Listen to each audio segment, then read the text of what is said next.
मते भक्ति कुसुम श्रवणाय वै विष्णुपादाय देवाय कृपा वेदये नमो नमः। श्री गौरी करुणा मूर्ति कृपा पूर्ण कलेवरं श्री भक्ति कुसुमं वंदे राधा कुंज निवासिनम्। नमो मे विष्णुपादाय कृष्ण पृष्ठाय भूतले श्रीमते भक्ति सिद्धांत सरस्वती नामिने वंदे वृंदावन गुरु कृष्णं कमल लोचनं वल्लभी वल्लभं देवं श्रीराधालिंगित विग्रहम् आनंद लीलामय विग्रहाय हेमाव दिव्य छवि सुंदराय तस्मै महाप्रेम रस प्रदाय चैतन्य चंद्राय नमो नमस्ते। नित्यानंद नमस्तुभ्यं प्रेमानंद प्रदायिने कलौ कल्मषनाशाय जाह्नवापतये नमः। श्री अद्वैत नमस्तुभ्यं कलि जन कृपा निधे गौर प्रेम प्रदानाय श्री सीतापतये नमः।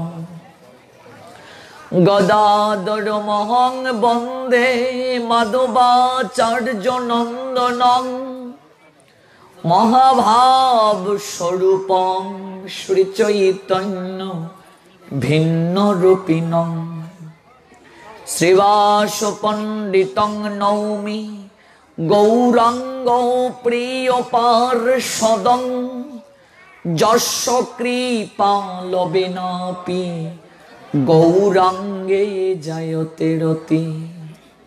नीलाचल निवासाय नित्याय परमात्मने बलभद्र सुभद्राभ्यां जगन्नाथाय ते नमः। न वै जाचि राज्यं न च कनकमाणिक्य विभवं न जाचे अहं सकल जन कामां वधु वधु सदा काले काले प्रमतपति नागित चरित जगन्नाथ स्वामी नयन पतगामी भवतु मे। कृष्णाय वासुदेवाय हरहे परमात्मने प्रणत क्लेशनाशाय श्री गोविंदाय नमो नमः। तप्त कांचन गौरांगी राधे वृंदावनेश्वरी वृषभानुसुते देवी प्रणमामि हरिप्रिये। वृंदावई तुलसी देवई प्रिया वै केशव शुच कृष्ण भक्ति प्रदे देवी सत्यवत्तई नमो नमः। श्री रूप श्री सनातन भट्ट रघुनाथ श्रीजीव गोपाल भट्ट दास रघुनाथ এই ছয় গোসাইর করি চরণ বন্দন যাহা হতে বিঘ্ন নাশ অবিষ্ট পূরণ। হরের নাম হরের নাম ইব কেবলম কলো নাস্তেব নাস্তেব নাস্তেব গতিরন্যতা। জয় জয় শ্রী কৃষ্ণ চৈতন্য দয়াল প্রভু নিত্যানন্দ, শ্রী অদ্বৈত গদাধর শ্রীবাসাদি গৌর ভক্ত বৃন্দ। হরে কৃষ্ণ কৃষ্ণ কৃষ্ণ হরে হরে, হরে রাম রাম রাম হরে হরে। হরে কৃষ্ণ কৃষ্ণ কৃষ্ণ হরে হরে, হরে রাম রাম রাম হরে হরে। হরে কৃষ্ণ কৃষ্ণ কৃষ্ণ হরে হরে, হরে রাম রাম রাম হরে হরে।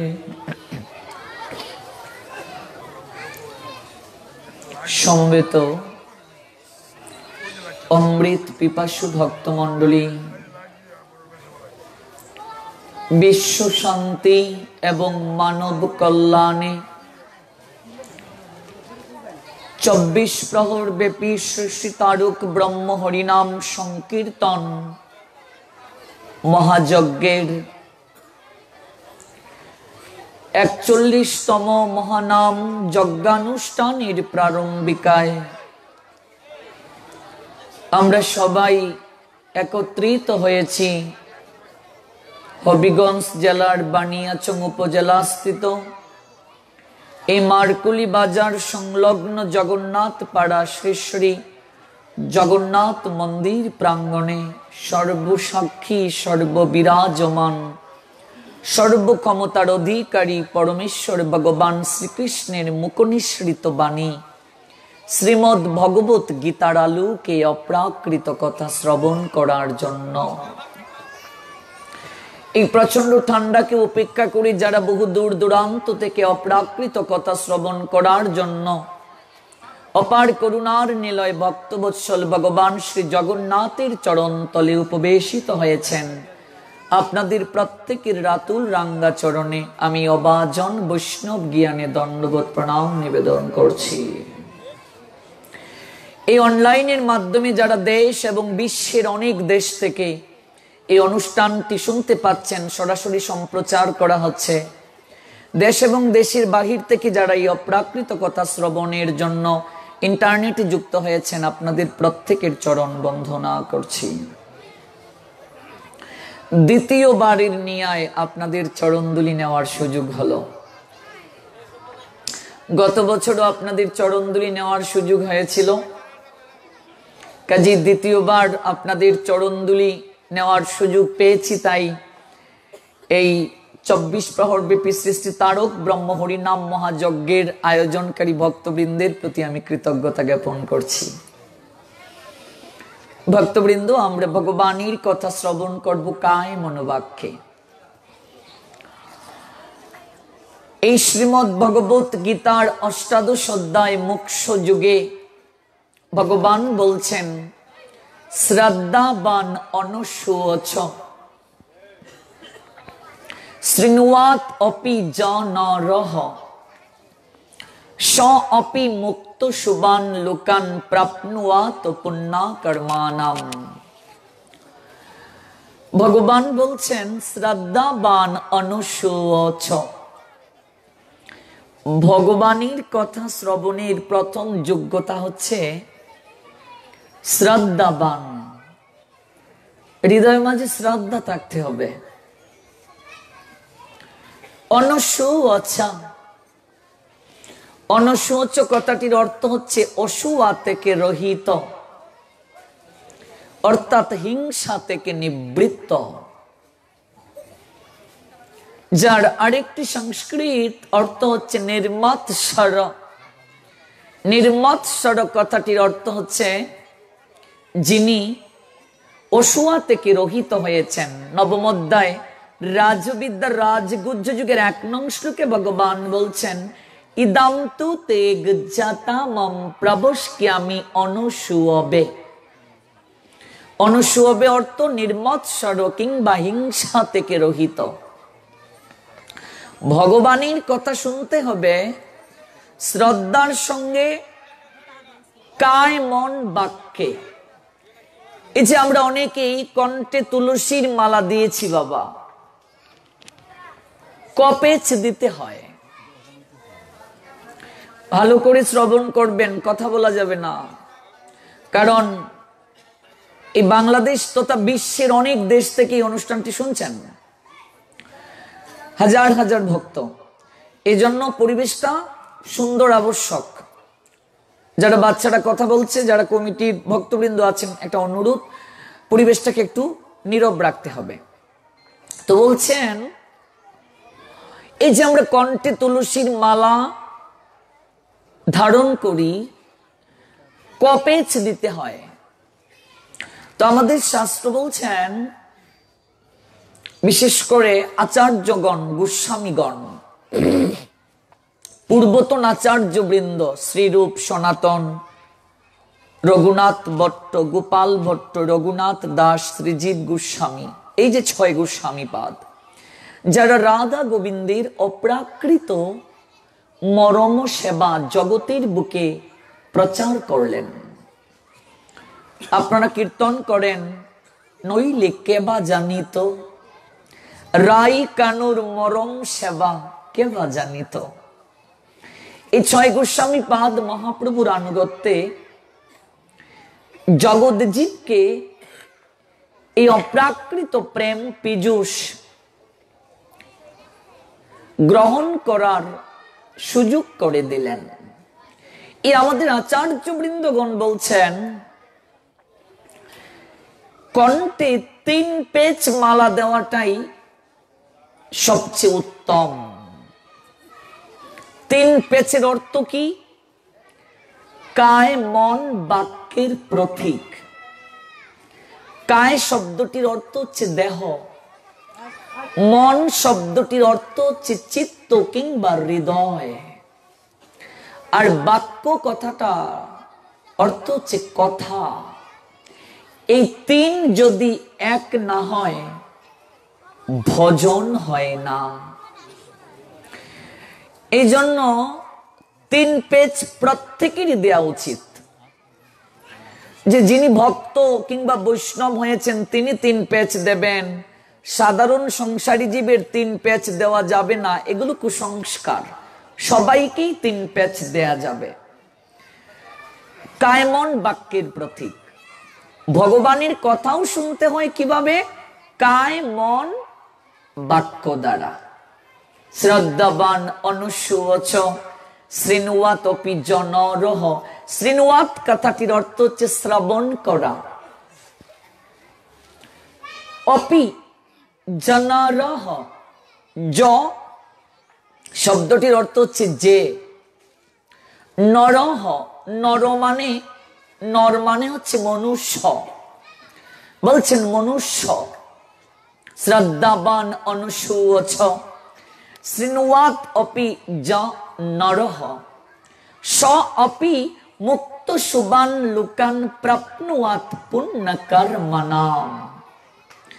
যে ব্যক্তি শ্রদ্ধার সঙ্গে কায় মনোবাক্যে ভগবানের অপ্রাকৃত কথা শ্রবণ করেন, তিনি পুণ্য কর্মকারীদের ন্যায় অচিরাত এই সংসার থেকে মুক্ত হয়ে ভগবানের চরণ লাভ করেন। জয় জয় নিতাই গৌর সীতানা প্রেমানন্দে হরি হরি বল। জয় জয় শ্রী রাধে। তো আমরা ভগবানের কথা শুনবো শ্রদ্ধার সঙ্গে কায় মনোবাক্যে। তো শ্রী শ্রী গীতা পাঠ এবং শ্রীমদ ভগবত পাঠ লেখা হয়েছে। একটু সংশোধন করে দিচ্ছি, অপরাধ নেবেন না। শ্রীমদ ভগবত গীতা হবে না,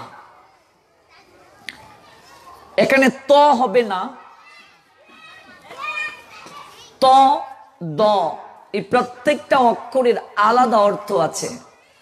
গীতার পরে যদি ভাগবত লিখে থাকেন তাহলে দয় ভয় একটা আকার হবে, আকার দেয়া হয় নাই। আকার না দেওয়ার কারণে অর্থ পরিবর্তন হয়ে গেছে। আর প্রথমে শ্রী শ্রী গীতা, মনে রাখবেন গীতা অনেক রয়েছে, শুধু গীতা লিখলে হবে না, গীতা অনেক রয়েছে। উদ্ধব গীতা আছে, শিব গীতা আছে, অনু গীতা আছে। তাহলে আমরা কোন গীতা পড়ছি? এই জন্য গীতা লিখলে এটা সঠিক লেখা হবে না। কি লিখতে হবে? শ্রীমদ ভগবদ গীতা। আমরা কেবল অক্ষরগুলো বর্ণনা শুনবো আজ, কারণ একদিনে এই 2-2.5 ঘন্টায় কি শুনবো বলুন? একটা সংস্কৃত শব্দের একটা শব্দকে ব্যাখ্যা করলেই তো কয়েক ঘন্টার সময় প্রয়োজন। শ্রীমদ ভগবত গীতা এবং শ্রীমদ ভাগবত এই দুটা আলাদা গ্রন্থ। শ্রীমদ ভগবত গীতায় শ্লোক সংখ্যা 700 আর শ্রীমদ ভাগবতে শ্লোক সংখ্যা 18,000। মনে রাখবেন শ্রী ম দ ভ গ ব দ গয় দীর্ঘিকার তয় আকারে তা। এই যে শ্রীমদ ভগবত গীতা, প্রত্যেকটা অক্ষর দ্বারা কি বুঝায় জানা প্রয়োজন না? আমরা যে গীতা পড়ি, যদি আপনাকে কেউ প্রশ্ন করে গীতা শব্দের অর্থ কি, কোত্থেকে আসলো গীতা, এই জন্য আমি গত বছর একটা প্রার্থনা করে গিয়েছিলাম যে একদিনের প্রবচনে কিছু হবে না, প্রবচনের দিন বাড়াতে হবে। কেন?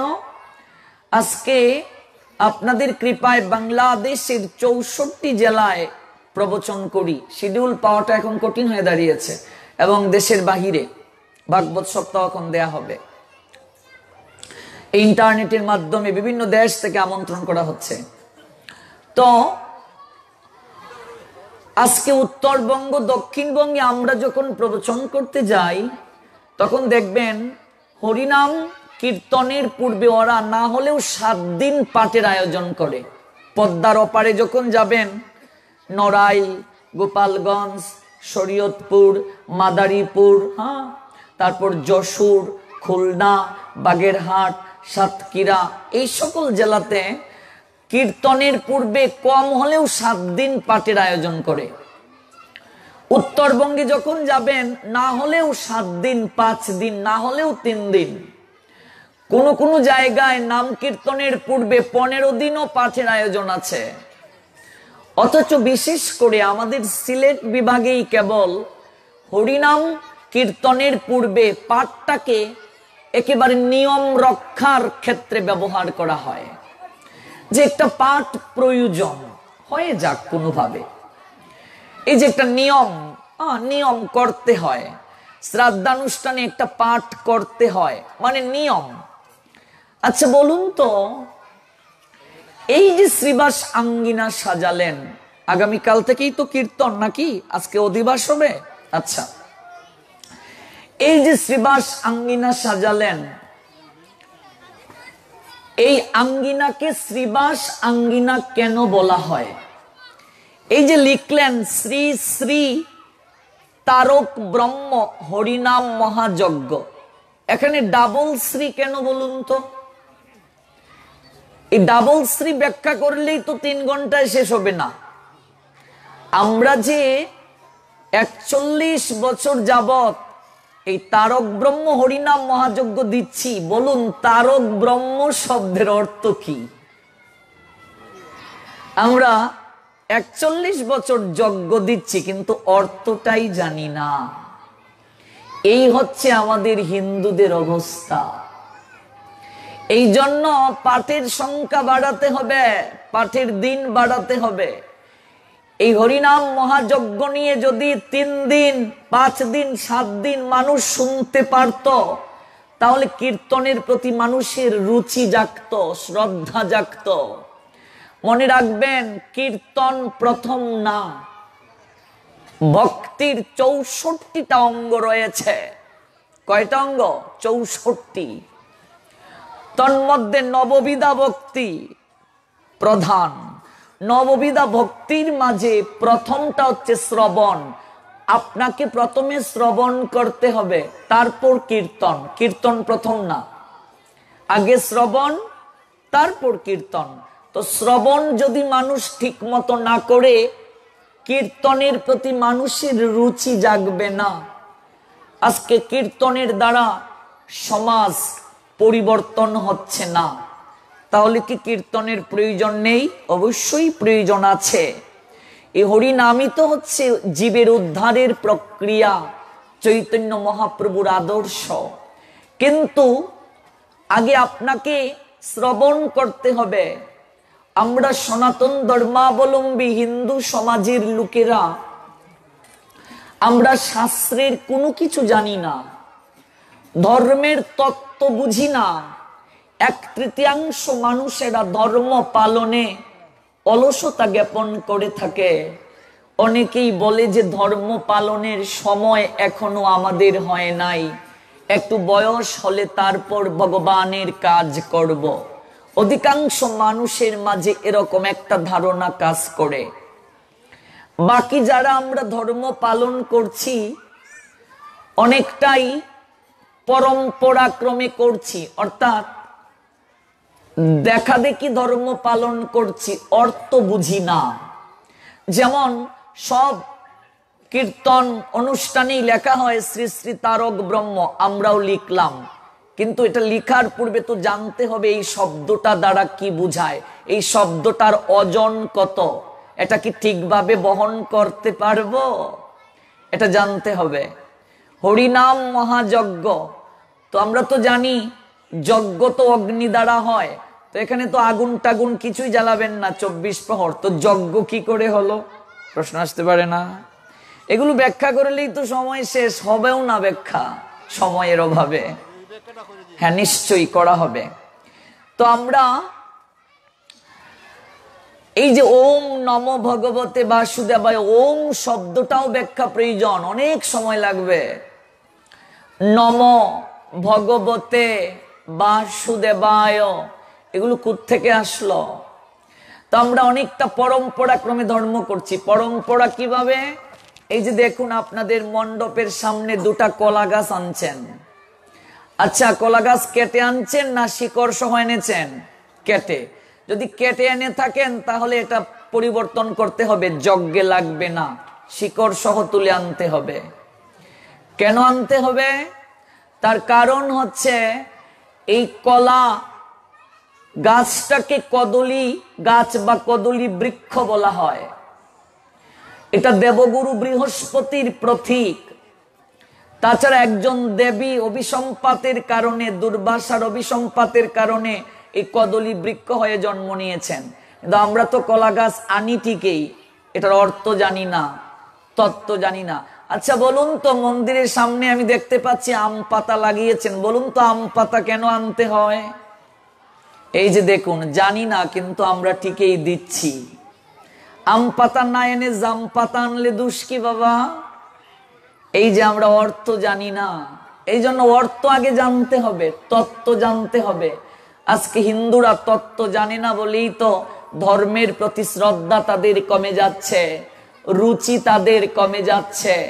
ধর্ম পালনটা আমরা পরম্পরা ক্রমে করছি। আমরা অধিকাংশ লোকেরা মনে করি, বিশেষ করে ধর্ম বলতে এই কীর্তনের অনুষ্ঠানে এসে কয়েক ঘন্টা বসলাম, একটু ভাব হলো, 2 ফোঁটা জল ফেললাম, তারপর আনন্দ বাজারে গিয়ে খিচুড়ি খেয়ে চলে গেলাম, এটাই ধর্ম অধিকাংশ মানুষেরা মনে করেন। বিভিন্ন পূজা পার্বণে একটু সেজে গুজে বের হলাম পূজার মণ্ডপে, তারপর হিল জুতা পা দিয়ে একটু মেকআপ করে, ভালো শাড়ি পরে, ক্যাটস পাউ দিয়ে, শু জুতা পা দিয়ে কি করে পূজার মণ্ডপে গিয়ে প্রণাম করতে হয় এটাও জানি না। অনেকে আবার এইভাবে প্রণাম করে, এক হাতে প্রণাম করে। প্রণামই করছে না পূজার মণ্ডপে গিয়ে মাকে বলছে, এই মা তোকে দেখে নেব। তো দেখুন, প্রণাম যে আপনি করবেন, প্রণাম কাকে বলে, প্রণাম কত প্রকার। এই যে প্রণাম করছেন অনেক মায়েরা, কিভাবে প্রণাম করতে হয়, হ্যাঁ মনে রাখবেন, এগুলো অনেক বিষয়। এই জন্য আগে শুনতে হবে। আমি বারবার কমিটিকে বলবো, আমি না আসি, হয়তো আমার পক্ষে আর কয়েক বছর পর বাংলাদেশে টাকা নাও হতে পারে। আমি যে কথাগুলো বারবার বলি, ভালো যারা জানেন কৃষ্ণ তত্ত্ব কথা, তাদেরকে দিয়ে পাঠের সংখ্যাটা বাড়ান। কীর্তন দ্বারা সমাজের পরিবর্তন হবে না, আগে পাঠের মাধ্যমে মানুষের বিবেককে জাগ্রত করতে হবে, মানুষের চেতনা জাগ্রত করতে হবে। আজকে ধার্মিক মুসলমানেরা ওয়াজের মাধ্যমে, তাদের ধর্মীয় প্রতিষ্ঠান মাদ্রাসা মক্তবের মাধ্যমে তাদের ধর্মটাকে স্প্রেড করতে পারছে। এখন একদিন পাঠ কোনো জায়গায় হয় না, না হলেও সব জায়গায় 2 দিন 3 দিন হচ্ছে। এই জন্য পাঠের সংখ্যা বাড়ান। যত বেশি পাঠ হবে, কৃষ্ণ কথা হবে, তত মঙ্গল হবে। বছরে একদিন শুনলেন, একটু চার্জ হলো, কয়েকদিন একটু ভাবলাম, তারপর চার্জ কমে গেল। 1 বছর আস্তে আস্তে তো ব্যাটারি ডাউন। সাধু সঙ্গ, সাধু হচ্ছে চার্জারের মতো। মোবাইল যখন চার্জ কমে যায়, সঙ্গে সঙ্গে চার্জে লাগাতে হয়। সাধুর নিকটে আসলে কিছুটা চার্জ হয়, তারপর আবার সংসারে যখন যাই, সেখানে যাওয়ার পর ওই মায়ার বশবর্তী হয়ে চার্জ কমে যায়। তো 1 বছর আস্তে আস্তেই তো শেষ। আপনি বটি বুঝো মা, দা বটি দিয়ে কোনো কিছু আমানি করবে, শাস্ত্রীয় ভাষায় আমরা বলি কাটাকাটি, শাস্ত্রে বলছে কাটাকাটি বললে এটা ভগবানের সেবায় লাগে না। আপনি যদি বলেন সবজি কেটে দাও, যদি এই শব্দটা ব্যবহার করো, এই সবজি আর ভগবানের সেবায় লাগবে না, বলতে হবে সবজি আমানি করা কিংবা সবজি বানানো। তো আপনি সবজি ভগবানের জন্য, রন্ধনের জন্য বানাবেন।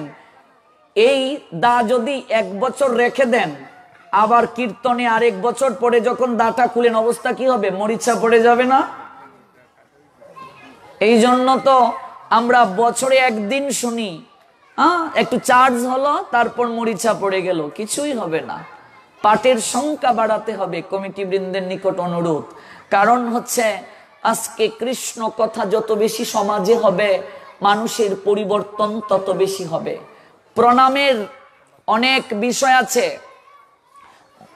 মায়েরা কিভাবে প্রণাম করবে, বাবাজিরা কি করে প্রণাম করবে, ভগবানকে কি করে প্রণাম দিতে হয়, গুরুদেবকে কি করে প্রণাম দিতে হয়, পিতামাতাকে কি করে প্রণাম দিতে হয়, ভক্ত বৈষ্ণবকে কি করে প্রণাম দিতে হয়, স্ত্রী স্বামীকে কি করে প্রণাম দেবে, আলাদা আলাদা ব্যাখ্যা রয়েছে। যদি আপনি না জানেন মহাদেবকে কিভাবে প্রণাম দিতে হয়, এই যে মন্দির বানাচ্ছেন আপনারা, যদি না জানেন কৃষ্ণকে যেভাবে প্রণাম দেবেন, যদি এইভাবেই গিয়ে মহাদেবকে প্রণাম দেন, তাহলে আপনার প্রণাম অপরাধ হয়ে যাবে। তো এগুলো তো জানতে হবে। মনে রাখবেন, পা স্পর্শ করে, চরণ স্পর্শ করে কাউকে প্রণাম দেবেন না, শাস্ত্র নিষেধ করেছেন। অথচ এই যুগে আমরা সবাই চরণ স্পর্শ না করলে কষ্ট পায়, বলে কত বেয়াদব, দেখো চরণ স্পর্শ করলো না। চরণ স্পর্শ করে প্রণাম দিতে নেই, কেবল দীক্ষা গুরু, পিতা মাতা আর স্ত্রী স্বামীকে চরণ স্পর্শ করে প্রণাম দেবে, আর কাউকে চরণ স্পর্শ করে প্রণাম দেওয়া যাবে না। গুরুদেবকেও চরণ স্পর্শ করে প্রণাম অনুমতি সাপেক্ষে দিতে হবে। কোন গুরুদেব যদি অনুমতি দেন যে চরণ স্পর্শ করে প্রণাম দাও, তাহলেই দেয়া যাবে, নইলে নয়। যেমন আমাদের গুরুদেব চরণ স্পর্শ করতে আমাদেরকে নিষেধ করেন, চরণ স্পর্শ করে প্রণাম দেওয়া যাবে না। কৃষ্ণ ভক্তকে চরণ স্পর্শ করে প্রণাম দেওয়ার পূর্বে তার নিকট অনুমতি নিতে হবে ভক্ত বৈষ্ণবকে, নইলে প্রণাম অপরাধ হয়ে যাবে। কারণ কি? তার পিছনে সায়েন্টিফিক কারণ রয়েছে, ধর্মীয় কারণ রয়েছে। এই যে করোনা ভাইরাস যখন প্রকোপ আকার ছিল, প্রকট যখন ছিল, তখন দেখবেন স্বাস্থ্য সমীক্ষা আমাদেরকে বলছে যে ফিজিক্যালি ডিস্টেন্স থাকার জন্য, এমনকি আমেরিকার ডোনাল্ড ট্রাম্প পর্যন্ত ভারতে যখন এসেছিলেন, তখন ভারতীয় দর্শনটাকে তিনি গ্রহণ করেছিলেন, হ্যান্ডশেক, সাধারণত পাশ্চাত্যরা তো হ্যান্ডশেক করে, কারো সঙ্গে দেখা হলে হ্যান্ডশেক করে। আমরা কি করি? নমস্কার দিই। মনে রাখবেন, কারো সঙ্গে দেখা হলো, আপনি যদি বলেন নমস্কার, এটা কি নমস্কার হলো? রাস্তা দিয়ে স্যার যাচ্ছেন, স্যার নমস্কার, আপনি বলুন তো নমস্কার হয়েছে কিনা? নমস্কার মানে হাত জোড় করতে হবে। হাত জোড় যদি না করে নমস্কার দাও বা উচ্চারণ করো, তাহলে প্রণাম অপরাধ হয়ে যাবে। এই নমস্কার শব্দের অর্থ কি আগে বুঝতে হবে। আমার আপনার মাঝে ভগবান যে আত্মা রূপে অবস্থান করছেন, এই আত্মার নিকট অবনত হওয়া, হাত জোড় করতে হবে। এই যে পঞ্চমুদ্রা, প্রতিটা আঙ্গুলের এক একটা মুদ্রার প্রতীক, এই পঞ্চ অঙ্গুলি যখন এরকম হবে, সায়েন্স বলছে একটা ব্যায়াম হয়। এটা অনেক বিষয়। আমাদের সনাতন ধর্ম পুরোটাই সায়েন্স, বিজ্ঞান, পুরোটাই দর্শন।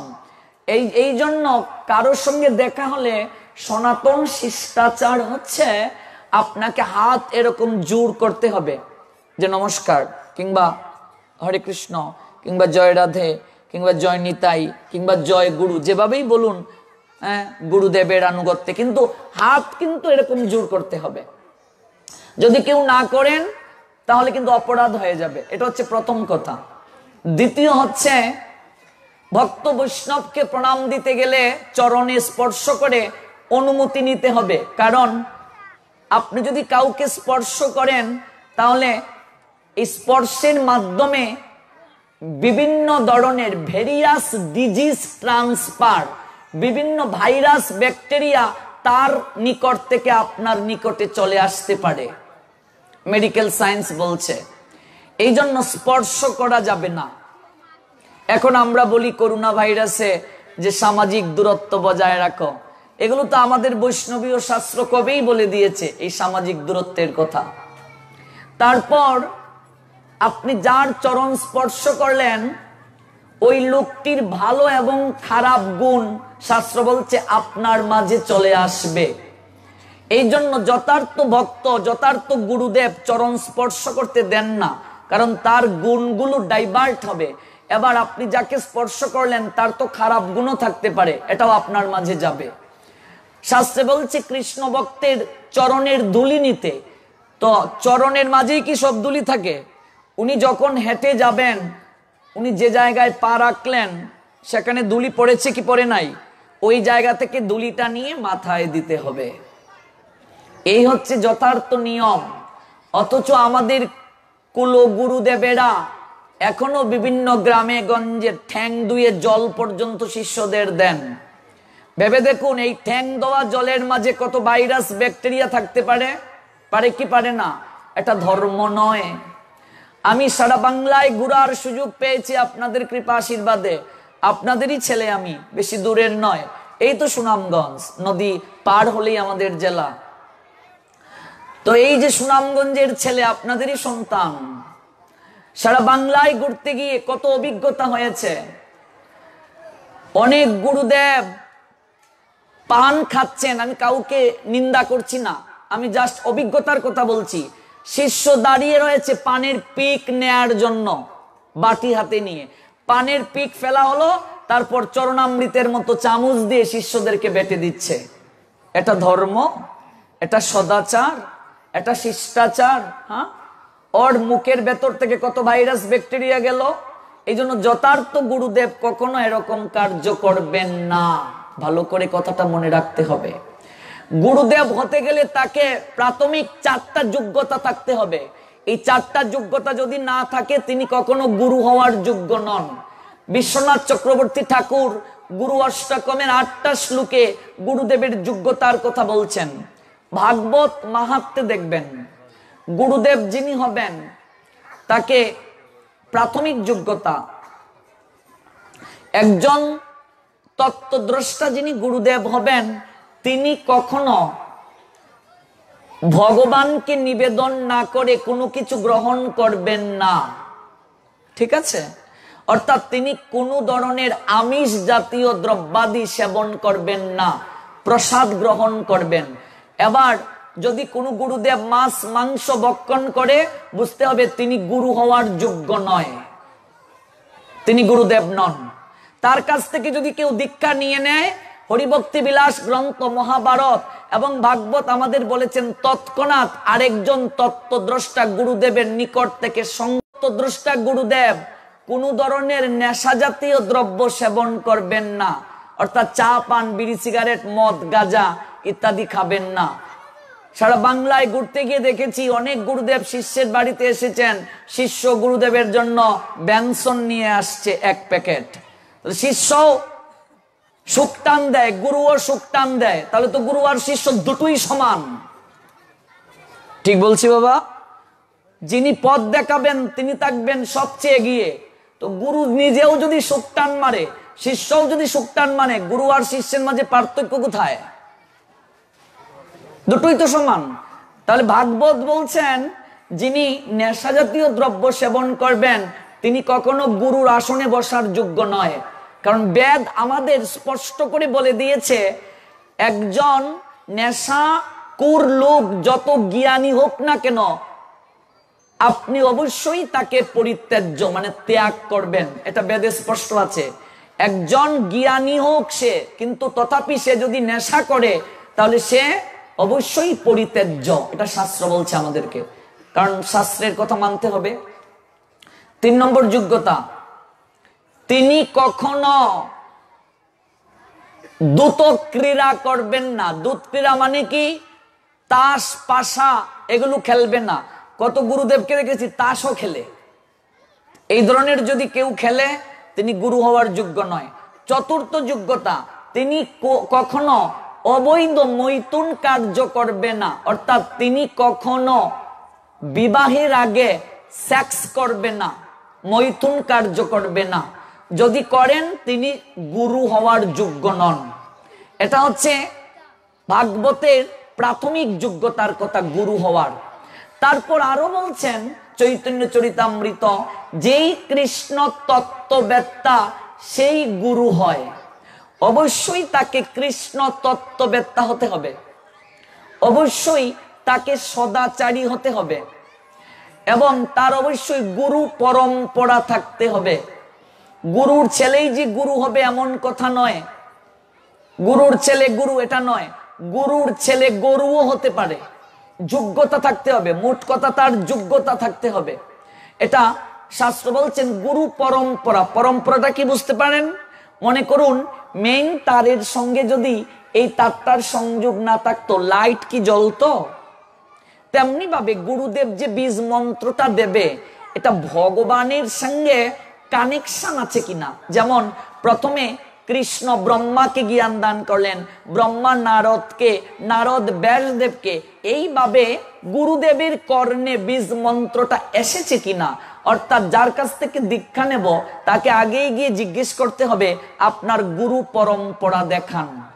যদি এটা আমরা জিজ্ঞেস করি, আমি চ্যালেঞ্জ করে বলতে পারি সারা বাংলায় 100 জনের মাঝে 99 জন গুরু গুরুগিরি করতে পারবে না, কারণ তাদের পরম্পরা নাই।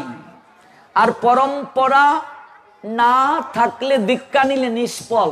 এটা শ্রীমদ্ ভগবদ গীতা যারা 4র্থ অধ্যায় জ্ঞান যুগ পড়েছেন দেখবেন সেই জায়গায় ভগবান বলছেন, এবং পরম্পরা প্রাপ্তমিবম রাজর্ষয় বিদুহ সকালেন ইহ মহতা যুগ নষ্ট পরন্তপ। সব কথা গীতায় উত্তর দেয়া আছে।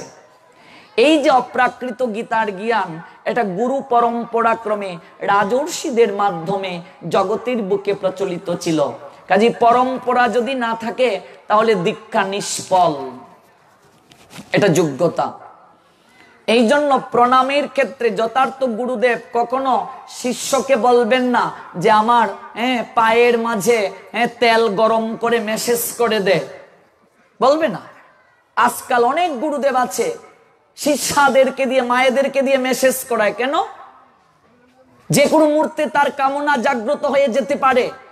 যদি কোনো লোক বলে যে তার কাম নেই, সে মিথ্যেবাদী। কাম সবার আছে, সাধুরও কামনা আছে, তবে হয়তো তিনি ভজনের মাধ্যমে নিয়ন্ত্রণ করে রেখেন কিছুটা কম, আচরণ দ্বারা, সদাচার দ্বারা। কাজেই কখনো যথার্থ গুরুদেব এই কার্য করাবেন না। এটা আমার কথা নয়, এটা ভাগবতের কথা। পা স্পর্শ করে প্রণাম দিতে বলবেন না, অনুমতি ব্যতীত করা যাবে না। বিষ্ণু তত্ত্বকে বামে রেখে প্রণাম দিতে হবে। আপনি জগন্নাথকে প্রণাম দেবেন, এখানে যে মন্দির আছে আপনাদের রাধা গোবিন্দ মন্দির আছে, একভাবে প্রণাম দেবেন। শক্তি তত্ত্বকে ডানে রেখে প্রণাম দিতে হয়। এগুলো অনেক ব্যাখ্যা বাবা। মহাদেব, তাকে কি করে প্রণাম দেবেন? আগে জানতে হবে আপনি কোন মহাদেব এখানে প্রতিষ্ঠিত করছেন।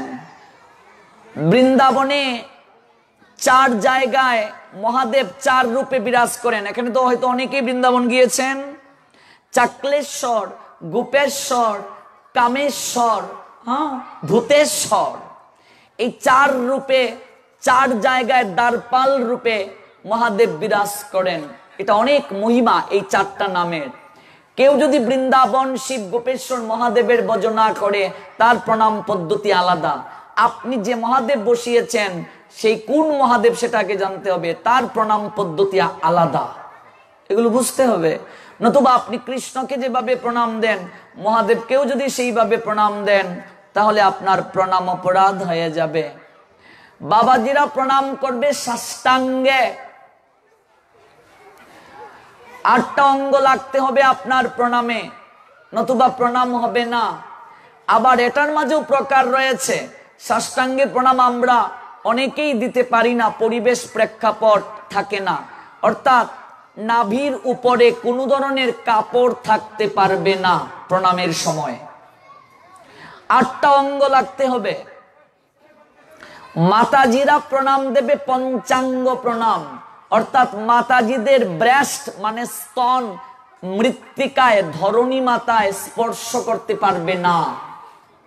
তবে এটা ধামের ক্ষেত্রে আলাদা। নবদ্বীপে, বৃন্দাবনে, পুরীতে যখন যান তখন সেটা আলাদা, তখন তো ব্রজের দুলায় গোড়াগড়ি করবেন, সেটা আলাদা বিষয়, ধামের ক্ষেত্রে আলাদা।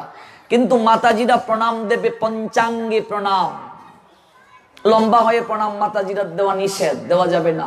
এই ধরণী স্তন স্পর্শ করতে পারবে না। এবার গুরুদেবকে কি করে প্রণাম দেবেন? গুরুদেবকে প্রণাম দিতে হবে সোজাসুজি, গুরুদেবকে প্রণাম দিতে হবে। ভক্ত বৈষ্ণবকে কি করে প্রণাম দিবেন? সোজাসুজি প্রণাম দিতে হবে। এবার আপনি রাধা গোবিন্দকে যদি সোজাসুজি প্রণাম দেন, আপনার প্রণাম অপরাধ হয়ে যাবে। আপনি জগন্নাথকে গিয়ে যদি সোজাসুজি প্রণাম দেন, আপনার প্রণাম অপরাধ হয়ে যাবে। তা আপনি এসেছেন প্রণাম দিতে, আরো আপনার অপরাধ হয়ে গেল। এগুলো জানতে হবে। প্রণাম কি, প্রণাম কত প্রকার, প্রণাম অপরাধ কি, এগুলো জানতে হবে প্রথমে। আরেকটা বিষয়, এক হাতে কখনো প্রণাম দেয়া যাবে না। যেমন আমরা যখন ভগবানকে প্রণাম দেই, দেখবেন ভগবানকে প্রণাম দিয়ে আমরা একটা দক্ষিণা দিই, দেখবেন ওই টাকাটাকে এরকম, বিশেষ করে আমরা সবাই এরকম কপালে স্পর্শ করে তারপর দিয়ে দিই। এটাও কিন্তু অপরাধ। এক হাতে প্রণাম দেয়া যাবে না। আরেকটা কথা মনে রাখবেন, 4 জায়গায় খালি হাতে যাবেন না, যেতে নেই। ভগবানের মন্দির প্রথম, ভগবানের মন্দিরে খালি হাতে যেতে নেই। অর্থাৎ ভগবানের জন্য কিছু না কিছু নিয়ে যেতে হবে, ধূপ দীপ নইলে ফল মূল কিছু না কিছু নিয়ে আসতে হবে। এবং প্রণাম দিয়ে সামর্থ্য অনুযায়ী দক্ষিণা দিতে হবে, দান বাসকে দিতে হবে, না হলে অপরাধ হবে। 1 নম্বর জায়গা, ভগবানের মন্দিরে খালি হাতে যেতে নেই। 2 নম্বর জায়গা, গুরু আশ্রমে খালি হাতে যেতে নেই। গুরুদেবকে প্রণাম দিয়ে দক্ষিণা দিতে হবে, কিছু না কিছু নিয়ে যেতে হবে, এবং সেই দক্ষিণাটাও সামর্থ্য অনুযায়ী। এবার কোন গুরুদেব যদি জোর করে শিষ্যের নাই নিয়ে নেয়, তাহলে তো বুঝতে হবে তিনি লোভী গুরু। গুরুদেব হচ্ছে 3 প্রকার, উত্তম, মধ্যম, কনিষ্ঠ। তারপর হচ্ছেন লোভী গুরু, অধম, আরো অনেক বিষয় আছে। এগুলো জানতে হবে। যথার্থ গুরুদেব কখনো লোভী হবেন না, বিষয়ের জন্য কাউকে দীক্ষা দেবেন না। একজন গুরুদেব শিষ্য করার অর্থ হচ্ছে শিষ্যের সমস্ত কিছু তাকে বহন করা। গুরুদেব হতে গেলে তাকে ভগবানের সঙ্গে কানেকশন থাকতে হবে, এত সহজ নয় গুরুদেব হওয়া। এগুলো তো আমরা জানি না, বুঝি না, রিচার্জ করি না। গুরু আশ্রমে খালি হাতে যেতে নেই, কিছু না কিছু নিয়ে যেতে হবে।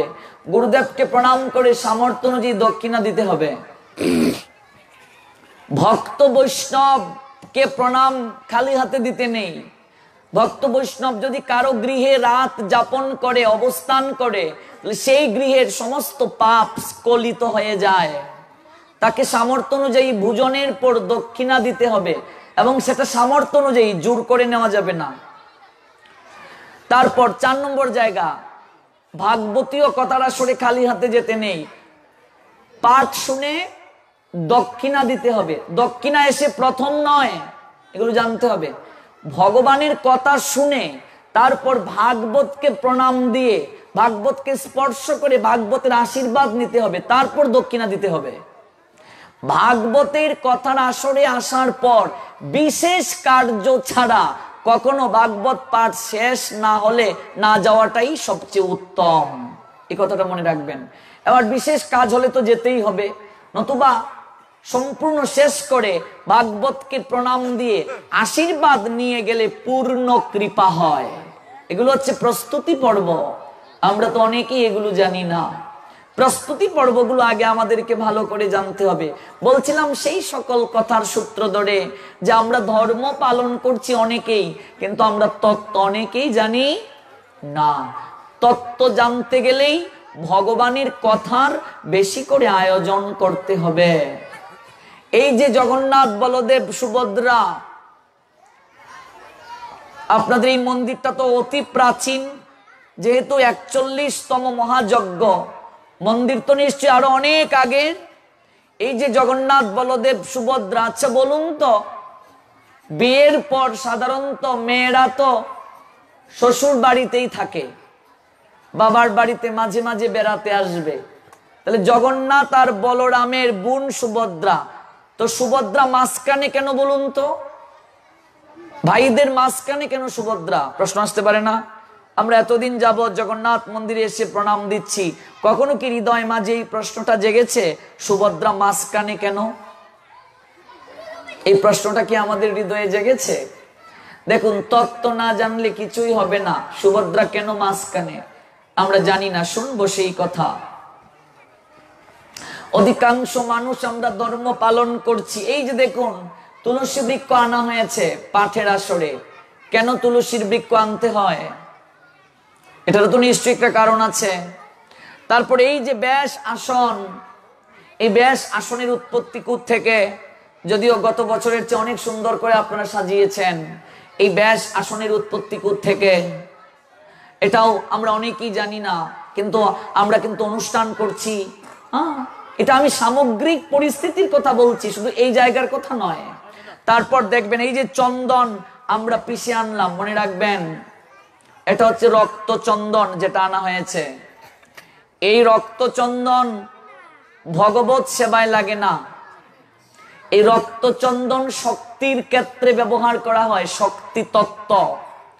ভগবানের জন্য, বিষ্ণু তত্ত্বের জন্য শ্বেত চন্দন প্রয়োজন। এবার জানতে হবে চন্দনের উৎপত্তি থেকে বলুন। চন্দন গাছ এমন কি কৃপা করেছেন যার কারণে চন্দন কাষ্ঠটাই ভগবানের সেবায় লাগছে। চন্দন কাষ্ঠ না এনে আম কাষ্ঠ আনলে দোষ কি? প্রশ্ন আসাটা স্বাভাবিক না? তারপরে এই যে তুলসী পত্র আমরা দিচ্ছি, বলুন তো তুলসী পত্র কিভাবে দিতে হয়? কোনটা থাকবে নিচে, কোনটা উপরে, কিভাবে দেব ভগবানের চরণে, এটাও তো জানার বিষয়। বৃক্ষে যেভাবে আছে সেইভাবেই দিতে হবে। এই তুলসী পত্র চয়নেরও বিশেষ নিয়ম আছে মা। আমরা যতটুকু সময় পাই সবগুলো প্রশ্নের উত্তর দেওয়ার চেষ্টা করব। আমি শুধু বলে যাচ্ছি প্রথমে কথাগুলো, এগুলো কিন্তু আমরা জানি না। বিশেষ করে তত্ত্ব আমরা অবগত নই। তত্ত্বটা হচ্ছে সবচেয়ে গুরুত্বপূর্ণ। তত্ত্ব না জানলে কিছুই হবে না। কোন কোন বারে তুলসী পত্র তোলা যায়, কোন কোন বারে তোলা যায় না। তুলসী পত্র তুলতে গেলে মন্ত্র কি, কোন মন্ত্রে তুলতে হয়, কিভাবে তুলতে হয়। যদি নখ স্পর্শ করে তাহলে আপনার অপরাধ হয়ে যাবে, তুলসী পত্র তোলা যাবে না। নখ দ্বারা তুলসী তোলা যাবে না। এই যে তত্ত্বগুলো আসল, এই কথাগুলো বলার অর্থ হচ্ছে যে আমাদের কৃষ্ণ কথার কতটা গুরুত্বপূর্ণ। আমরা ধর্মটাকে অনেক সময় মনে করি ধর্ম মানে কেবল বৃহস্পতিবারে বিশেষ করে মায়েরা লক্ষ্মীর ঘট পরিবর্তনই বুঝেন। এর মাঝে আমরা মায়েরা এর চেয়ে বেশি তেমন জানেন না। লক্ষ্মীর ঘট পরিবর্তন, বৃহস্পতিবারে একটু পাঁচালি পড়ব, তারপর একটু শনি সেবা পর্যন্ত পারি আমরা। এটা আমাদের মায়েদেরও দোষ নেই। মুসলমানদের মাদ্রাসা আছে, মক্তব আছে, যেখানে গিয়ে তারা ধর্মটাকে জানতে পারছে। আমাদের তো শিক্ষা প্রতিষ্ঠান নেই, আমরা কি করে জানবো এগুলো? কার কাছ থেকে জানবো? যদিও গীতা ভাগবত পাঠ একদিনের জন্য হয়, অনেকের আসার সুযোগ থাকে না। আর একদিনে কি শোনা যাবে? 2 ঘন্টা সময়। পরীক্ষিত মহারাজ 7 দিন 7 রাত্রি শুনেছিলেন ভগবানের কথা। 7 দিন ছাড়া ভাগবত কখনো পরিপূর্ণ হয় না, এটা শাস্ত্রের কথা। তারপর এই যে লক্ষ্মীর ঘট, এই প্রসঙ্গেই বলি, লক্ষ্মী পূজায় তুলসী পত্র দেয়া হয় না। কেন দেয়া হয় না? লক্ষ্মী পূজায় তুলসী পত্র দিতে নেই। আমরা ঘট বসাচ্ছি, ঘটটা কিসের প্রতীক? এই যে একটা ঘট বসানো হয়েছে আপনাদের রাধা গোবিন্দ মন্দিরে, ঘটের উপর একটা নারকেল, নারকেলের উপরে গামছা দিয়েছেন। আচ্ছা বলুন তো, নারকেল না দিয়ে জাম্বুরা দিলে দোষ কি? ঘটের মাঝে 5টা সিঁদুরের ফুটা কেন? হ্যাঁ, এটা জানতে হবে আমাদেরকে। তারপর আমরা দেখতে পাই আমাদের বিভিন্ন অনুষ্ঠানে, এই যে কদিন পর সরস্বতী পূজা হবে, সরস্বতী পূজাতে আমরা প্রতিমাগুলোকে তৈরি করি। আজকে হিন্দু সমাজের লোকেরা জানেই না যে হিন্দুরা মূর্তি পূজা করে না। ভালো করে জেনে নিন কথাটা, মূর্তি পূজা হিন্দুরা করে না। মূর্তি আর প্রতিমা এই দুটো শব্দের অর্থ এক না। হিন্দুরা মূর্তি পূজা করে না। হিন্দুরা কি পূজা করে? প্রতিমার পূজা। মূর্তি প্রতিমা এক শব্দ নয়। মূর্তি তো পুতুল, পুতুল পূজা করে না হিন্দু, কাঠ মাটি দিয়ে গড়া। মৃন্ময়ী মাঝে চিন্ময়ী হেরে হয়ে যায় আত্মহারা। এই যে মূর্তি তৈরি করা হয় শাস্ত্রের নিয়মে, এই মূর্তির মাঝে মন্ত্রের মাধ্যমে ওই চিন্ময়ী মাটির প্রতিমার মাঝে চিন্ময়ী প্রতিমা মাকে আমন্ত্রণ করা হয়। তারপর চক্ষুদান করা হয়, তখন সেটা প্রতিমা হয়ে যায়।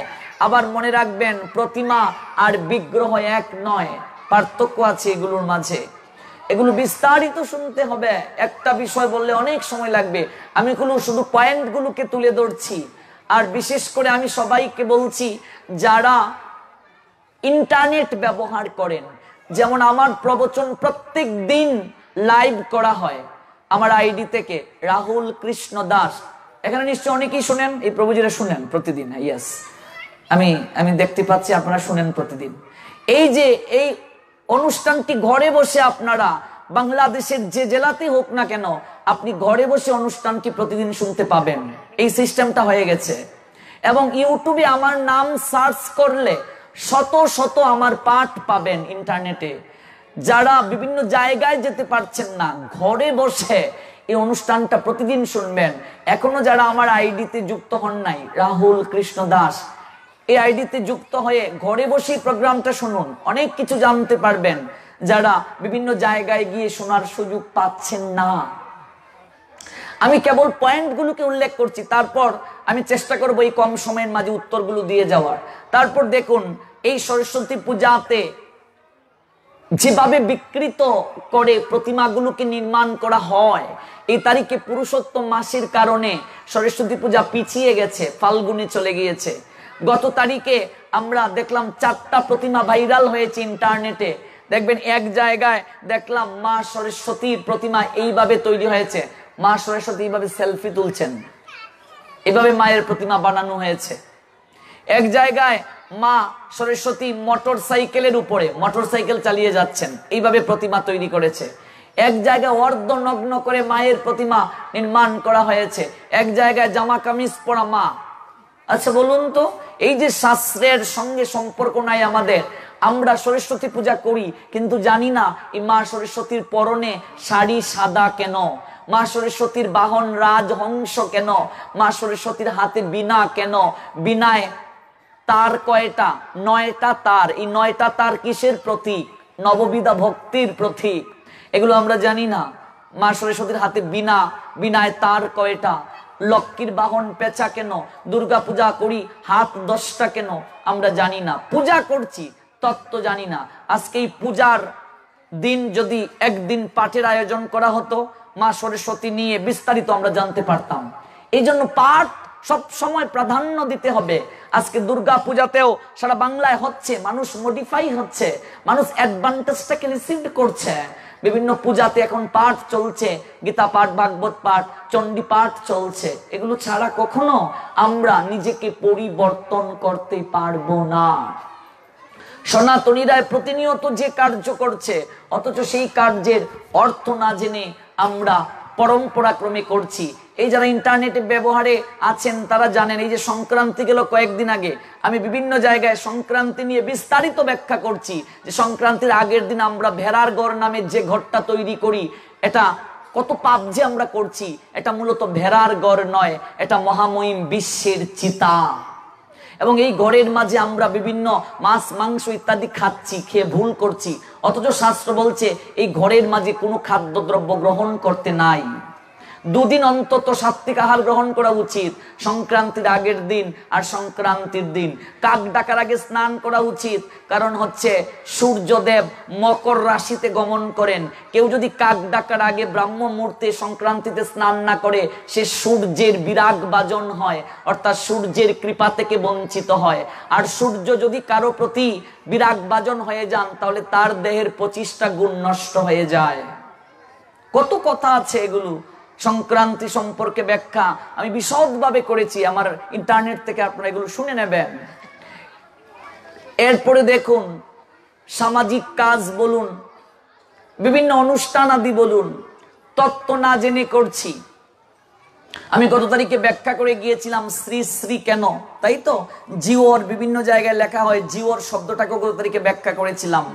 এবং আরেকটা বিষয়, সবচেয়ে বারবার এগুলো শুনতে হবে, এই যে আমরা 7 পাকে বিবাহ করি, গত তারিখে 7 পাকের ব্যাখ্যা বলেছিলাম। 7 পাকে কেন বিয়ে করতে হয়, একটা পাক কম কিংবা বেশি দিলে দোষ কি জানতে হবে না? এটা অনেকেই তো বিয়ে করেছেন, বিবাহের নামটা কি বলুন? আমরা অনেকে বিয়ে করেছি, বিবাহের নামটা পর্যন্ত বলতে পারি না। অথচ বিবাহের আগে যদি একদিন ক্লাস দেয়া হতো, আজকে বৈদিক নিয়মে যখন কেউ বিবাহ করে গুরুদেব আগে ক্লাস দেন। আচ্ছা বলুন তো, কুঞ্জটা গোলাকার কেন? গোল কেন কুঞ্জ তৈরি করা হয়? একজন স্বামী জামাই যখন কুঞ্জর তলে বসে চেয়ারে, হাতে একটা তাকে আয়না দেয়া হয়। বলুন তো এই আয়নাটা কিসের প্রতীক? কেন আয়না দিতে হয়? আমরা মনে করি নতুন জামাই লজ্জা পাবে, অন্যদিকে চোখ যেন না যায়, এই জন্য আয়না হাতে দিয়ে বসে থাকে। আপনারা কেউ কি আয়না হাতে দেন নাই? দিয়েছেন তো অনেকে, আমি না হয় দেই নাই, এখনো বিয়ে হয় নাই আমার। বলুন আয়নাটা হাতে কেন দিলেন? উত্তর নাই, কিন্তু হাতে দিয়েছি আয়না। এই যে এটা বলার অর্থ হচ্ছে আমরা হিন্দুরা অনুষ্ঠান করছি, অর্থ বুঝি না। ঠিক বলছি তো? কুঞ্জ গোলাকার কেন বলুন? অন্যভাবেও তো কুঞ্জ তৈরি করা যেত, নিশ্চয়ই তার পিছনে তত্ত্ব আছে। শঙ্খ পরিধান করছেন উৎপত্তি থেকে, সিঁদুর কয় জায়গায় দিতে হয়, মন্ত্র কি, এগুলো আমরা জানি না। সবকিছুতে বলবেন জানি না। আর জানতে গেলে শুনতে হবে, আর শুনতে গেলে পরিবেশ তৈরি করতে হবে। এই হচ্ছে মূল কথা। আমরা যতগুলো প্রশ্ন উত্থাপন করেছি, আরো অনেক হাজার হাজার এইভাবে প্রশ্ন আছে, আমি ধীরে ধীরে বলার চেষ্টা করব। চলুন মূল প্রসঙ্গে ফিরে যাই। শ্রীমদ ভগবত গীতা। আজকে আমরা কেবল এই অক্ষরগুলোর বর্ণনা শুনব। শ্রী, শ্রী শব্দের অর্থ কি? যাচ্ছি অর্থে আরেকটা বিষয় বলে যাই, অবশ্যই আপনারা অধিবাস হবে কখন? এই জন্য অধিবাস কীর্তনে অধিবাস হবে সন্ধ্যাকালীন সময়ে, 12টার ভেতরেই শেষ করাটা উত্তম। এই জন্য আমরা এই অনুপাতেই পাঠটা করব। এবং অধিবাস কীর্তনে যিনি থাকবেন উনি যেন 12টার ভিতরেই শেষ করার চেষ্টা করেন। এগুলো অনেক নিয়ম আছে, নিয়মগুলো জেনে করতে হবে। শ্রী, শ্রী শব্দটি দ্বারা 25টা অর্থকে ইঙ্গিত করে। শ্রী শব্দের 25টা অর্থ। তন্মধ্যে শ্রী শব্দের অর্থ হচ্ছে, প্রথম অর্থটা হচ্ছে সৌন্দর্য। যে সৌন্দর্যের কোনো বিনাশ নেই। এই শ্রী শব্দ ব্যাখ্যাগুলি কয়েক ঘন্টা লেগে যাবে। আচ্ছা বলুন তো, জগতের বুকে অনেক সৌন্দর্য রয়েছে। যেমন আমরা রাস্তা দিয়ে হেঁটে যাচ্ছি, বলি মেয়েটা কত সুন্দরী, ছেলেটা কত সুন্দর, কিন্তু এই সৌন্দর্য কি তার চিরদিন থাকে মা? শৈশব থেকে কৈশোর, কৈশোর থেকে যৌবন, তারপর কি যৌবন থেকে বার্ধক্য, সৌন্দর্য শেষ। এই সুন্দর করে আসন সাজালেন, একটু পরে এটা ভেঙে দেয়া হবে, তার মানে কি এই সৌন্দর্যটাও কনজাম্পট হয়ে যাবে, ক্ষণস্থায়ী। Time to time that situation কনজাম্পটলি, পরিস্থিতিটা অসুন্দরের পথে যাবে। তাহলে এই জগতে এমন কি সৌন্দর্য রয়েছে যে সৌন্দর্যের কোনো বিনাশ নাই? আচ্ছা বলুন, আপনি এত সুন্দরী, আপনার চেহারা এত সুন্দর, আপনি কথা বলতে পারেন, আপনি চলতে পারেন, আপনি সংসারে কাজ করছেন, ব্যবসা বাণিজ্য চাকরি। আচ্ছা বলুন তো, আপনার সৌন্দর্যের রহস্যটা কি? আমাদের সবার সৌন্দর্যের রহস্য কি? বিভিন্ন ধরনের ক্রিম, মুখে দিবার সেদাবেদা, সাবান না। জীবের প্রকৃত সৌন্দর্যের রহস্য হচ্ছে আত্মা। আত্মা আছে বলি আপনি সুন্দর। আত্মা যখন আপনার দেহ থেকে চলে যাবে, কয়েক ঘন্টা পরে আপনার দেহটা পচে দুর্গন্ধ বের হবে। তার মানে আপনি যত সুন্দরী হন না কেন, আত্মা চলে গেলে আপনার দেহের কোনো মূল্য নাই। এই জন্য জীবের প্রকৃত সৌন্দর্যের রহস্য হচ্ছে আত্মা। এই যে শ্রীমদ ভগবত গীতা, শ্রী শব্দ দ্বারা সৌন্দর্য বোঝানো হয়েছে, অর্থাৎ এই শ্রী দ্বারা মূলত সেই সৌন্দর্যকে বোঝানো হয়েছে যে সৌন্দর্যের কোনো বিনাশ নেই। জগতের বুকে একজনই প্রকৃত সুন্দর, তিনি হচ্ছেন অনাদিরাদি শ্রী গোবিন্দ ভগবান কৃষ্ণ। তাকে চির সুন্দর বলা হয়। দেখবেন এই জগতে এখন ভগবানের অভাব নাই। অনেকে গুরুদেবকে ভগবান বানিয়ে ফেলেছে। আসনের মাঝে গুরুদেবকে ভগবান বানিয়ে আসল ভগবানকে আসন থেকে বের করে দিয়েছে। এরকমও কিছু কিছু লোক আছে। গুরুদেব ভগবান, আসল ভগবান নাই। গুরুদেবের স্ত্রী তাকে লক্ষ্মীর জায়গায় বসিয়ে লক্ষ্মীকে বের করে দিয়েছে ঘর থেকে। এরকম আছে কিছু মানুষ। তো শাস্ত্র বলছে ভগবান যিনি হবেন, এই জন্য গীতা না পড়লে বুঝবেন না, ভগবান যিনি হবেন তিনি চির সৌন্দর্যের অধিকারী। তার কখনো দাড়ি গজাবে না, মনে রাখবেন। ভগবান চিনব কি করে? ভগবান যিনি হবেন তার কখনো মুখে দাড়ি গজাবে না। কৃষ্ণের কোন ছবিতে দাড়ি আছে? আছে বাবা? ভগবান রামচন্দ্রের কোন ছবিতে দাড়ি আছে? ভগবান বিষ্ণুর কোন ছবিতে দাড়ি আছে? মহাপ্রভুর কোন ছবিতে দাড়ি আছে? নাই। দাড়ি আছে? নাই। ভগবান যিনি হবেন তার কখনো গুফ গজাবে না। আপনি নিজেই বুঝতে পারবেন, এই সমাজে কিছু ব্যবসায়ী লোক আছে যারা ভগবান বানিয়ে লোকদেরকে ঠকাচ্ছে, দীক্ষার নামে ব্যবসা করছে। আপনি চালাক নন, আপনি শাস্ত্র পড়েন না, যার কারণে আপনি ঠকছেন। এই কলিযুগে শাস্ত্র বলছে ভগবানের ট্রাফিক জ্যাম লেগে যাবে, নকল ভগবানের ফ্যাক্টরি হবে। ভগবান যিনি হবেন তার কখনো দাড়ি গজাবে না। তিনি নটবর থাকবেন, নব যৌবন থাকবে তার। তিনি কখনো বৃদ্ধ হবেন না। ভগবান কি বৃদ্ধ হবেন না? ভগবান কৃষ্ণের কোন ছবিতে বৃদ্ধের ছবি আছে? মহাপ্রভুর কোন ছবিতে বৃদ্ধের ছবি আছে? তাহলে অনেকেই বলবেন এই ছবিগুলো কোত্থেকে আসছে? এই ছবিগুলো তো শাস্ত্রের অনুযায়ী ব্যাখ্যা এবং এই অনুপাতে তৈরি করা হয়েছে। শাস্ত্রকে আমি আপনি লিখি নাই, ব্যাসদেব ভগবানের শক্তি আবেশ অবতার, শক্তাবেশ অবতার লিখেছেন তিনি। ভগবানের কখনো দাড়ি মুছ গজাবে না, তিনি কখনো বৃদ্ধ হবেন না, চির সৌন্দর্যের আধার থাকবেন তিনি। এই জন্য ভগবান কৃষ্ণের একটা নাম হচ্ছে শ্যাম সুন্দর।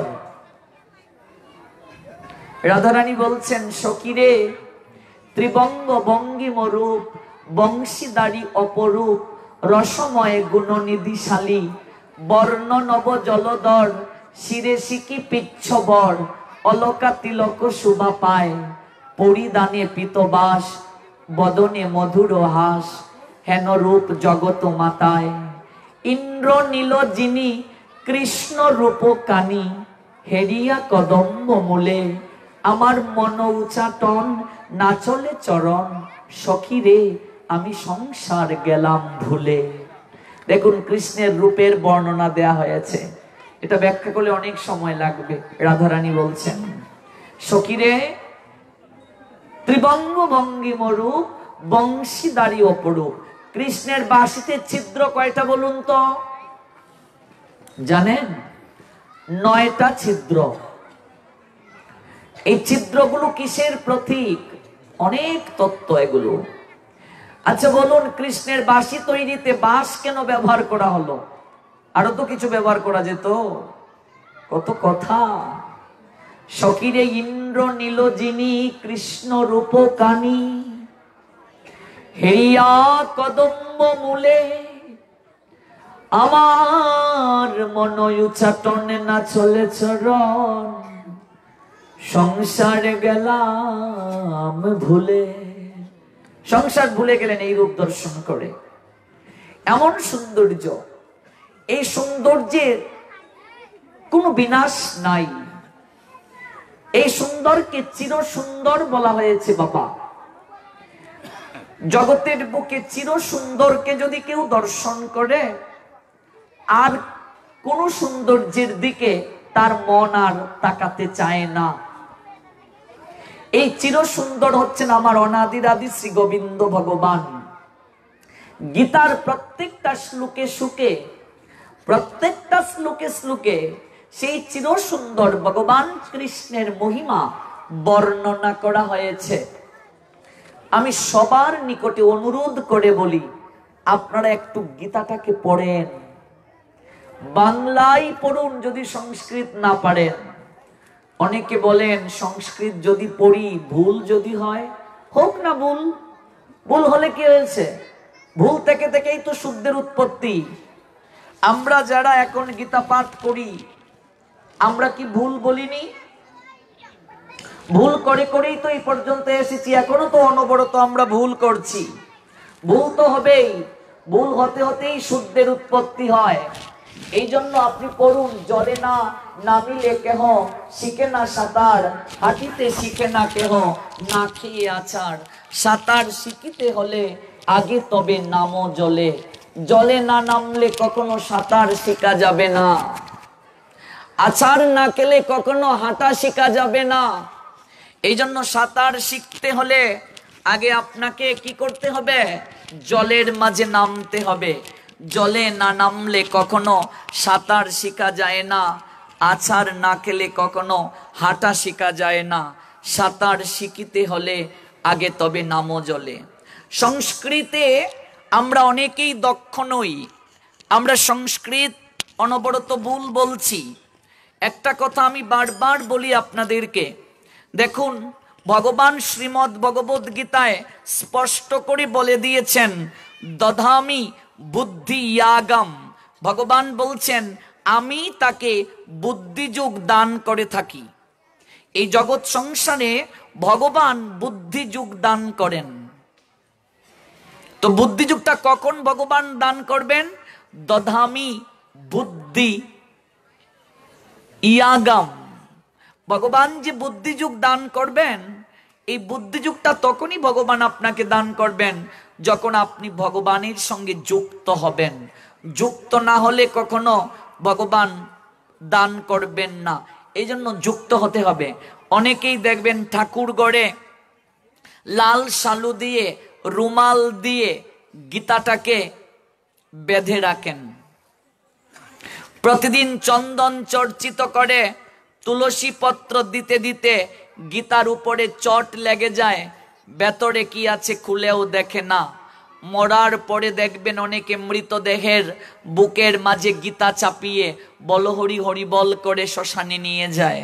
জীবন দশায় যে গীতা পড়ল না, মৃত্যুর পরে মৃত ব্যক্তির বুকের মাঝে গীতা দিয়ে কি হবে বাবা? জীবন দশায় যে ব্যক্তিটা ধুতি পরল না, তিলক কাটল না, মৃত্যুর পরে সেই ব্যক্তিটাকে ধুতি পরিয়ে কি হবে? তিলক দিয়ে কি হবে? জীবন দশায় যে ব্যক্তিটা হরিনাম করল না, মৃত্যুর পরে সেই ব্যক্তিটাকে ঢাক ডুল কুল করতাল বাজিয়ে হরিনাম শুনিয়ে লাভটা কি হবে? মরার কানে তো আর হরিনাম যায় না। এই ভগবান কৃষ্ণ স্পষ্ট করে বলে দিয়েছেন, এই জগতের বুকে তিনি কেবল প্রকৃত সৌন্দর্যের আধার। এই জগতে তার থেকে কেউ আর বড় নয়। O conqueror of wealth, there is no truth superior to me. ভগবান বলছেন আমার থেকে সুপিরিয়র মানে শ্রেষ্ঠ, আমার থেকে শ্রেষ্ঠ আর কেউ নাই। তাহলে বুঝতেই পারছেন এটা কোথায় বলছেন ভগবান? সপ্তম অধ্যায় জ্ঞান বিজ্ঞান যুগের 7 নং শ্লোকে। ও কঙ্কারার of wealth, there is no truth superior to me, everything rests upon me. তারপর ভগবান আবার বলছেন এসপালস, এবং ভগবান বললেন আর স্ট্রং অন ট্রেড। সূত্রে যেমন মণিসমূহ গাথা থাকে, ট্রেড মানে হচ্ছে THREAD, ট্রেড মানে হচ্ছে সুতা। এই যে আমরা সুইয়ের মধ্যে সুতা প্রবেশ করাই, এই সুতার ইংলিশ হলো ট্রেড, THREAD। সূত্রে যেমন মণিসমূহ গাথা থাকে, পালস মানে মণি, মণিসমূহ গাথা থাকে, ভগবান বলছেন তেমনি সমস্ত বিশ্ব আমাতে অতপ্রত জড়িত থাকে। কি সুন্দর কথা! মত্ত পরতরম নন্নত কিঞ্চিতস্তি ধনঞ্জয় সর্বম ইদম ময়ি সর্বমিদম প্রতম সূত্রে মণিগণাইব। সংস্কৃতে ভগবান বললেন যে ধনঞ্জয়, আমার থেকে জগতে শ্রেষ্ঠ আর কেউ নেই। তাই তোমার যদি কারো চরণে মাথা ঠেকাতে হয়, ভজন করতে হয়, আমারই ভজনা করো। ডিরেক্ট নির্দেশ দিয়েছেন ভগবান। আমরা করছি কি? অমুক ভগবান তমুক ভগবান। ভগবান কৃষ্ণ এখানে ডিরেক্ট নির্দেশ দিয়েছেন। গীতা আমাদের সংবিধান। আপনি যদি গাড়ি চালাতে গিয়ে ট্রাফিক আইন ভঙ্গ করেন, আপনাকে শাস্তি পেতে হবে না? If you violate rule of regulation traffic, of course punishment any time. তেমনি ভাবে if you violate rule of regulation, almighty creator Krishna, the almighty creator Krishna punishment you, ভগবান আপনাকে শাস্তি দেবেন। ভগবান আরো স্পষ্ট করে বলে দিয়েছেন, যারা দশম অধ্যায়টা পড়েছেন, বিভূতি যুগ 8 নং শ্লোক, সে 8 নং শ্লোকে ভগবান বলছেন অহম সর্বস্ব প্রভব মত্ত সর্বম প্রবর্ততে ইতি মত্তা ভজন্তে মাম বুধা ভাব সমন্বিতা।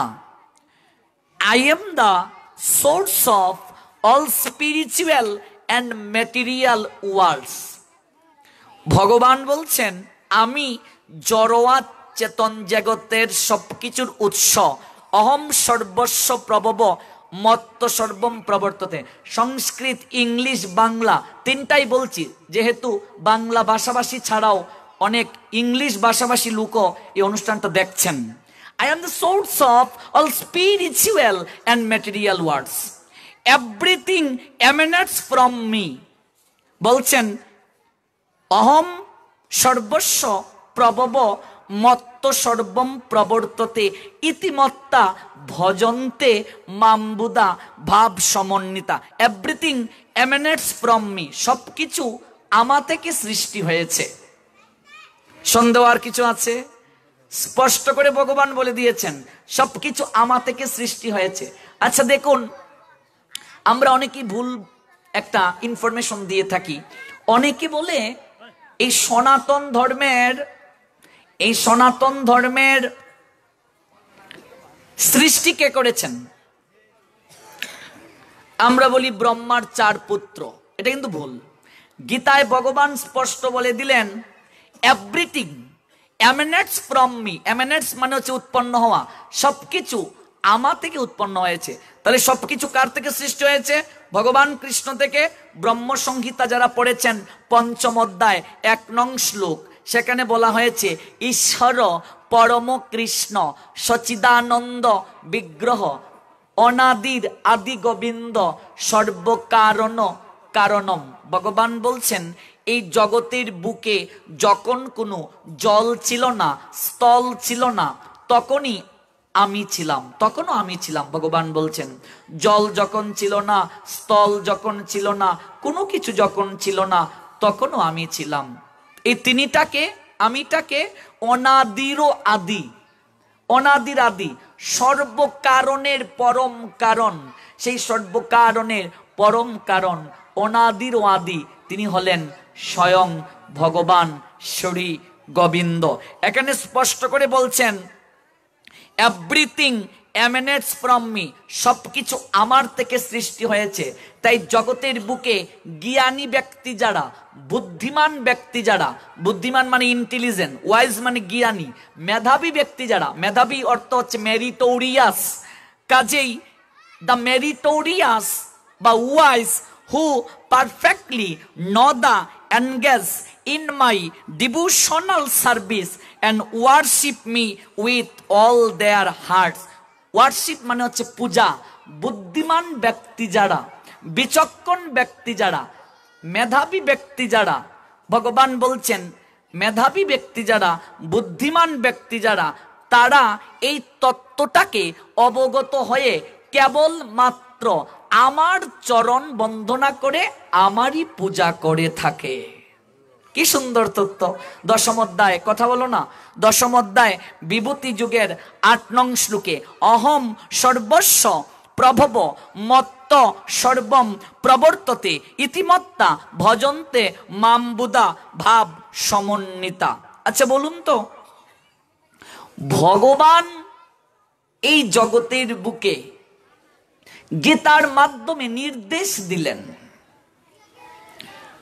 মন মনা ভব, তোমার মনটা আমাকে দাও। মত ভক্ত, আমার ভক্ত হও। মত জাজি, জাজি মানে পূজক, আমার পূজা করো। তারপর বলছেন মাম নমস্করু, আমাকে প্রণাম নিবেদন করো। এগুলো তো শাস্ত্রে নির্দেশ আছে।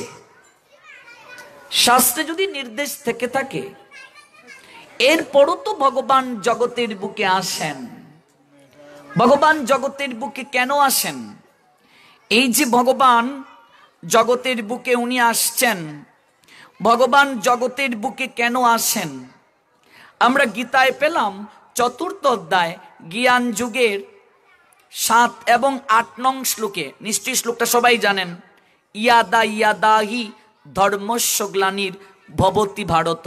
সংস্কৃত ব্যাকরণ যারা পড়েছেন দেখবেন সংস্কৃতে অন্তঃস্তর উচ্চারণ ওয়াই এবং অন্তঃস্তর মাঝামাঝি হয়।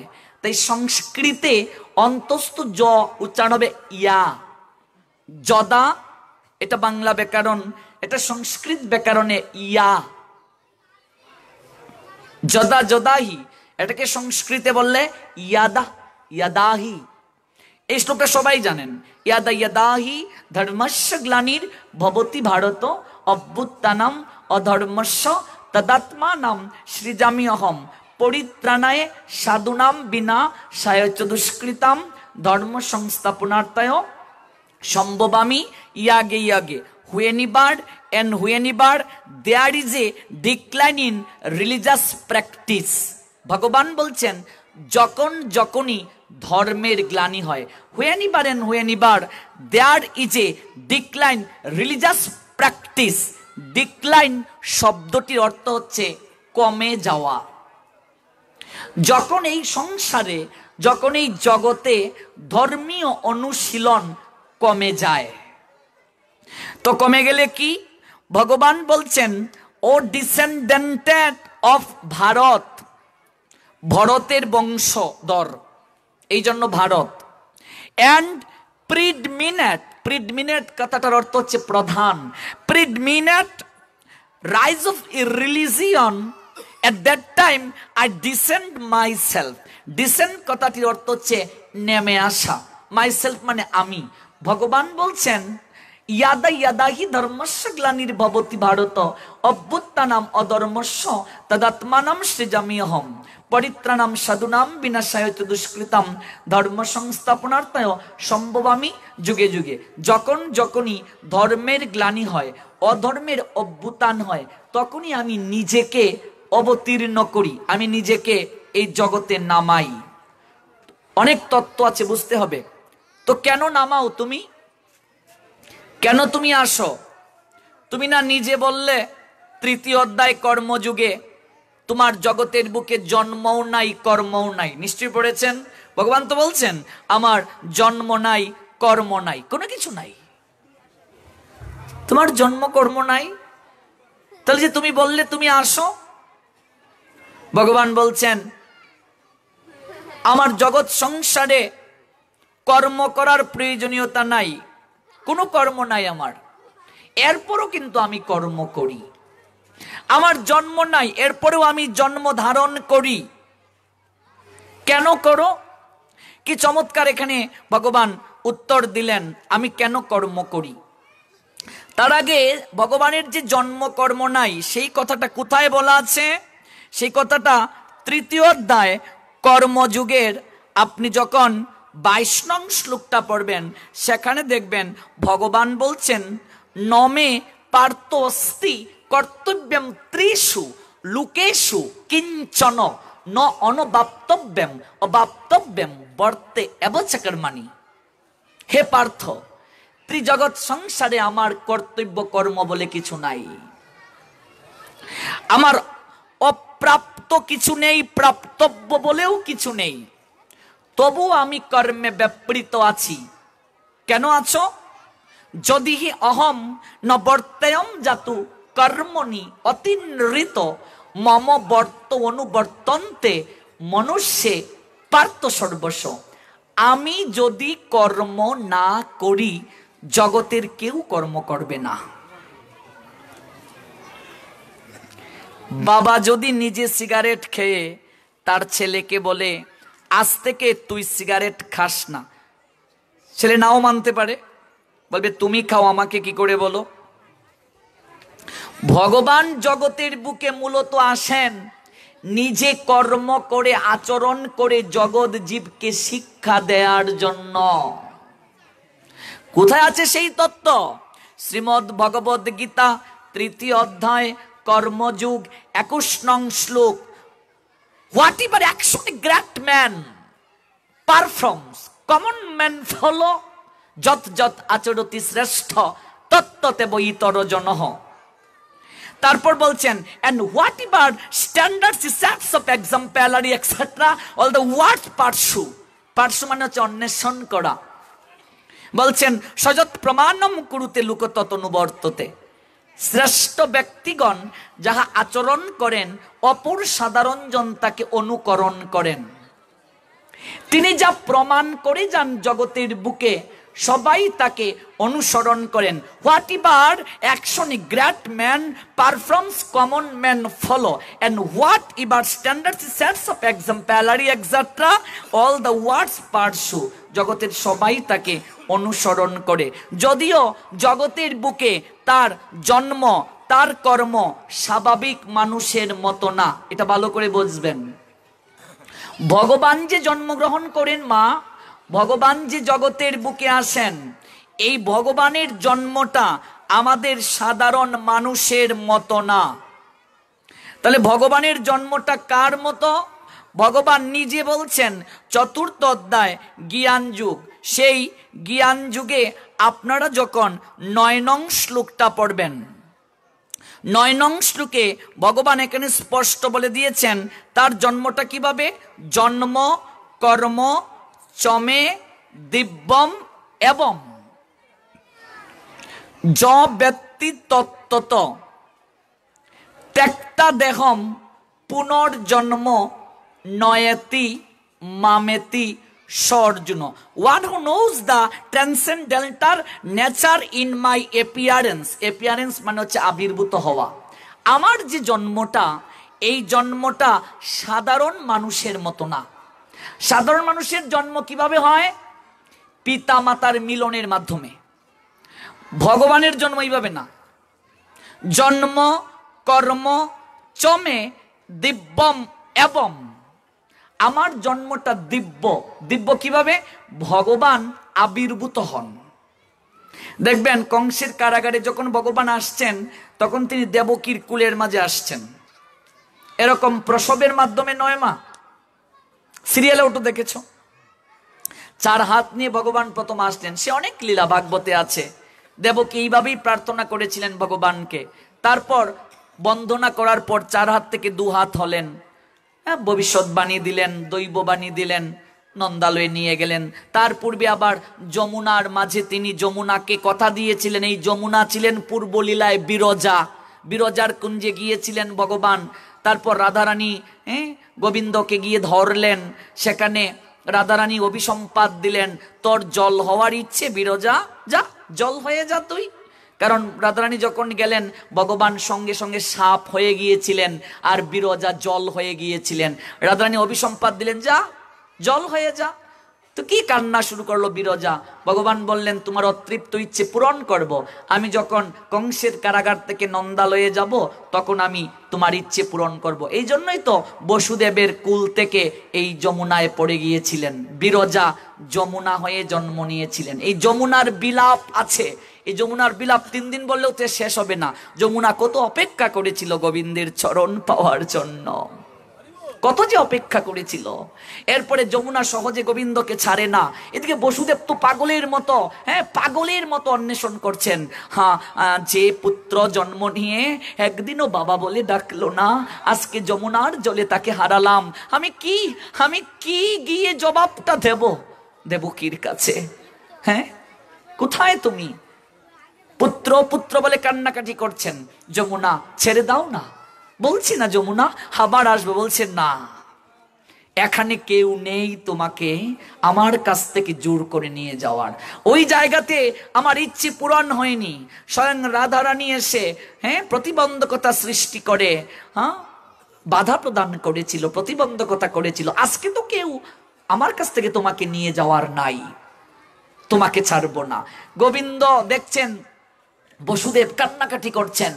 এবার ভগবান সব সহ্য করতে পারেন।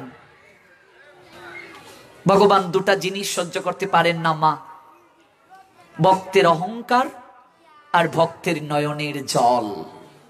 বসুদেব এমন কান্নাকাটি করছেন, দেখতে পাচ্ছ না যমুনা, আমার পিতা ক্রন্দন করছেন। আমি কথা দিলাম আমি তোমার ইচ্ছে পূরণ করব আবার। বলছে না, আমি এরকম বললে তোমায় ছাড়বো না। কথা দিয়ে যাও, তুমি নন্দালয়ে গিয়ে যত লীলা সম্পাদন করবে, তুমি আমার কুলে যমুনার কুলে সমস্ত লীলা করবে, কথা দাও। এই যে সুযোগে আদায় করে নিলেন। ভগবান কালীয় দমন থেকে শুরু করে পুলিন ভুজন, যত লীলা সমস্ত লীলা যমুনার তীরে করলেন, যমুনায় অঙ্গীকার করে রাখলেন। এই যে যমুনায় ভগবানকে ছাড়লেন, বসুদেব তাকে কুলে নিলেন, তারপর আবার নিয়ে গেলেন। এখানে অনেক লীলা, এগুলো 3 দিন 7 দিন ব্যাখ্যা করলেও শেষ হবে না, কত তত্ত্ব লুকিয়ে আছে। এই যে বিরজা ছিল, যমুনা হয়ে আসলো, ভগবান হলেন সাপ ওই লীলাতে। রাধারানী গিয়ে দেখলেন ব্যাপার কি, ছলনা করছো না। রাধারানীর সঙ্গে সঙ্গে ময়ূরের রূপ ধারণ করে নিলেন। এবার যখন ধরতে যাচ্ছেন সর্পকে, ভগবান দেখলেন আমি তো ধরা পড়ে যাব, তখন সঙ্গে সঙ্গে স্বরূপে আসলেন, চরণ বন্দনা করলেন। এবার ভগবান বললেন, আমার ভক্ত যে রূপ ধারণ করুক না কেন, তথাপি আমার ভক্ত আমার থেকেও সর্বদা শ্রেষ্ঠ হয়। ভক্ত আমার মাতা পিতা, ভক্ত আমার গুরু, ভক্ত আমার নাম রেখেছে বাঞ্ছা কল্পতরু। অগোরাই ধ্বনি, তুমি যে এই ময়ূরের রূপ ধারণ করলে, তুমি যে আমার প্রেমের গুরু, তুমি যে আমার সর্বশ্রেষ্ঠ প্রেয়সী জগতের বুকে, সেটা আমি প্রমাণ করব। আমি ময়ূরের পালকটাই আমি আমার মাথার মাঝে ধারণ করব। এই জন্যই ভগবান কৃষ্ণের মাথার মাঝে ময়ূর পুচ্ছ। আরেকটা লীলা আছে, বংশীর ধ্বনি শুনে বলছিলাম কৃষ্ণের বাঁশিতে 9টা ছিদ্র কেন? ওই ছিদ্রগুলো হচ্ছে নববিধা ভক্তির প্রতীক। নববিধা ভক্তির সুরে ভগবান ডাকেন। বংশীর ধ্বনি শুনে ব্রজ গোপিকারা পাগলের মতো হয়ে গিয়েছিল, এমনকি বৃন্দাবনের ময়ূরেরা পাগলের মতো হয়ে গেছে। কৃষ্ণ বিরহে তারা তাদের পালকটাকে, চঞ্চু বুঝো বাবা, ঠুট চঞ্চু দ্বারা একেবারে পালকগুলোকে উপড়ে ফেলে দিল। এবার গোবিন্দ দেখলো, আহারে ময়ূরেরা আমাকে এতটা ভালোবাসে, আমার বিরহ সহ্য করতে না পেরে চঞ্চু দ্বারা তাদের পালকগুলোকে উৎপাটন করে দিল। যাও, এই পালককে আমি আমার মাথার মাঝে ধারণ করব। ভক্ত যে কুলে আসুক না কেন, যে রূপ ধারণ করুক না কেন, ভক্তকে সর্বদা ঊর্ধ্বে ঠাঁই দিয়েছেন ভগবান। হরিদাস যবন কুলে আসলো, অথচ এই মহোৎসবে হরিদাসের যদি একটা ভোজন প্রথম না দেয়া হয়, আসন যদি প্রথম না দেয়া হয়, কীর্তনেই হবে না। কারণ কি? কেন? যে কুলেই জন্ম গ্রহণ করো না কেন মন, কর্মই তোমার আসল পরিচয়। কর্মটাই তোমার আসল। হরিদাস কর্মের মাধ্যমে, ভক্তির মাধ্যমে সেই আসনটাকে করে নিলেন। এই জন্য অদ্বৈত আচার্যের দেখবেন, অদ্বৈত আচার্যের পিতৃমাতৃ যে শ্রাদ্ধ হলো, সেই শ্রাদ্ধেতে অদ্বৈত আচার্য এই নবদ্বীপের কোন ব্রাহ্মণকে প্রসাদের সর্বশ্রেষ্ঠ থালাটা দেন নাই, দিলেন যবন হরিদাসকে। তা তো আপনারা সবাই জানেন। এই নিয়ে নবদ্বীপে এই অদ্বৈত আচার্যকে এক ঘরে করে রাখা হলো। কিন্তু অদ্বৈত আচার্য এবং গৌর হরিদাসকে বললেন, তুমি ভোজন করিলে হয় কোটি ব্রাহ্মণ ভোজন। তুমি যদি ভোজন করো, 1 কোটি ব্রাহ্মণ ভোজনের সমান ফল হয়। একজন উত্তম অধিকারী বৈষ্ণব যদি, একজন উত্তম অধিকারী সাধু যদি ভোজন করে, 1 কোটি ব্রাহ্মণ ভোজনের সমান ফল হয়। এই যে তত্ত্ব, এই তত্ত্বটা হচ্ছে মুখ্য। এই তত্ত্বটাই হচ্ছে আমাদের মুখ্য। ভগবান জগতের বুকে আসেন লীলা করে জগৎ জীবকে শিক্ষা দেওয়ার জন্য। তার জন্মকর্ম সাধারণ মানুষের মতো নয়, তার জন্মকর্ম দিব্য। বলছেন, one who knows the transcendental nature of my appearance and activities does not, upon leaving the body, take his birth again in this material world, but attain my eternal abode. Arjun, ওহে অর্জুন, আমার জন্ম, আমার কর্ম দিব্য। যে ব্যক্তি এই দিব্য তত্ত্বকে উপলব্ধি করতে পারে, এই জগৎ সংসারে আর কখনো তাকে দ্বিতীয়বারের মতো জন্ম ধারণ করতে হবে না। জন্মকর্ম দিব্য। তাহলে আমরা যে চতুর্থ অধ্যায় জ্ঞান যুগের 7-8 নং শ্লোকে 3টা কারণকে দেখতে পাই। 3টা কারণ কি? To deliver the pious and the annihilate. Annihilate মানে হচ্ছে নির্মূল করা। বলছেন, deliver the pious and annihilate the miscreant. Miscreant শব্দটির অর্থ হচ্ছে নরাধম, দুরাচারী। নরাধম মানে কি? নর মানে মানুষ, মানুষের মাঝে যারা অধম। ভাগবতে শ্লোক 18,000, তন্মধ্যে একটা চমৎকার শ্লোক আছে, নৃ দেহ আদ্যম সুলভম সুদুর্লভম। এই যে মনুষ্য দেহ আমরা ধারণ করেছি, এই মনুষ্য দেহটা আমরা একদিনে ধারণ করি নাই মা। এই মনুষ্য দেহটা ধারণ করতে অনেক কষ্ট করতে হয়েছে আমাদেরকে। বিষ্ণু পুরাণ যারা পড়েছেন, বিষ্ণু পুরাণ পড়ে দেখবেন, জলজা নবলক্কানি স্থাবরা লক্ষ বিংশতি ক্রিময়া রুদ্র শঙ্ককা পক্কি নাম 10 লক্ষ নাম 30 লক্ষ জ্ঞানী পশব জন্ম 4 লক্ষানি মানবা। এই যে মনুষ্য দেহ তুমি ধারণ করেছ, এই মনুষ্য দেহটা ধারণ করার পূর্বে তোমাকে 9 লক্ষ বার জলজ প্রাণী হয়ে জন্ম নিতে হয়েছে, 10 লক্ষ বার তোমাকে পাখি হয়ে জন্ম নিতে হয়েছে, 11 লক্ষ বার তোমাকে কৃমিকীট হয়ে জন্ম নিতে হয়েছে, 20 লক্ষ বার তোমাকে গাছপালা হয়ে জন্ম নিতে হয়েছে, 30 লক্ষ বার তোমাকে পশু হয়ে জন্ম নিতে হয়েছে। 30 লক্ষ বার পশু, পশু জন্মের উৎকৃষ্ট জন্ম গরু জন্ম। এই যে 80 লক্ষ, 9 লক্ষ কি নব লক্ষ্য কি? জলজ প্রাণী 9 লক্ষ। তারপর 10 লক্ষ পাখি, 11 লক্ষ কৃমিকীট, 20 লক্ষ গাছপালা, 30 লক্ষ পশু, 80 লক্ষ চাতুর্লক্ষানি মানবা, 4 লক্ষ মনুষ্য জনম। এই যে 84 লক্ষ জমি, এটাতে ভাগবত বলছে নৃদেহ আদ্যম সুলভম সুদুর্লভম। এই মনুষ্য দেহটা অত্যন্ত দুর্লভ, দেবতাদেরও দুর্লভ। ভগবান তোমাকে সুলভে, ডেডিকেট চিফলি সুলভে দিয়ে দিয়েছেন। কেন দিয়েছেন? দেওয়ার অর্থটা হচ্ছে কৃষ্ণ ভজিবার তরে সংসারেতে আইয়া কাহারে বজয়ে মুড়ো কিসেরও লাগিয়া। জগতে এসেছো কৃষ্ণ ভজন করার জন্য, করছোটা কি? সংসার সংসার করে করে কাটাইলে কাল, ভাবিয়া কিছু পেলে না মন, ঘটিল জঞ্জাল। সংসার সংসার করে, কাল মানে সময়, সময় কাটিয়ে দিলে পেলে না কিছু, শেষের দিনে কিছু পাবে না, শুধু জঞ্জাল ঘটবে। যে সংসারকে ভালোবেসে প্রকৃত আপনার জন গোবিন্দকে ভুলে গেলে, যে সংসারকে ভালোবেসে সবকিছু ভুলে গেলে, এই সংসারের মানুষেরা, তুমি যদি বিছানায় 4 দিন পরে থাকো, বুঝা হয়ে যাও, তারাও আদর করে 4 দিন পরার মা বলে মন থেকে ডাকবে না মা। একেশ পাকিবে, দন্ত নড়িবে, সম্বল হবে তোমার লাঠি, পুত্র পরিজন সকলে বলিবে, এ জঞ্জাল মরলেই বাঁচি।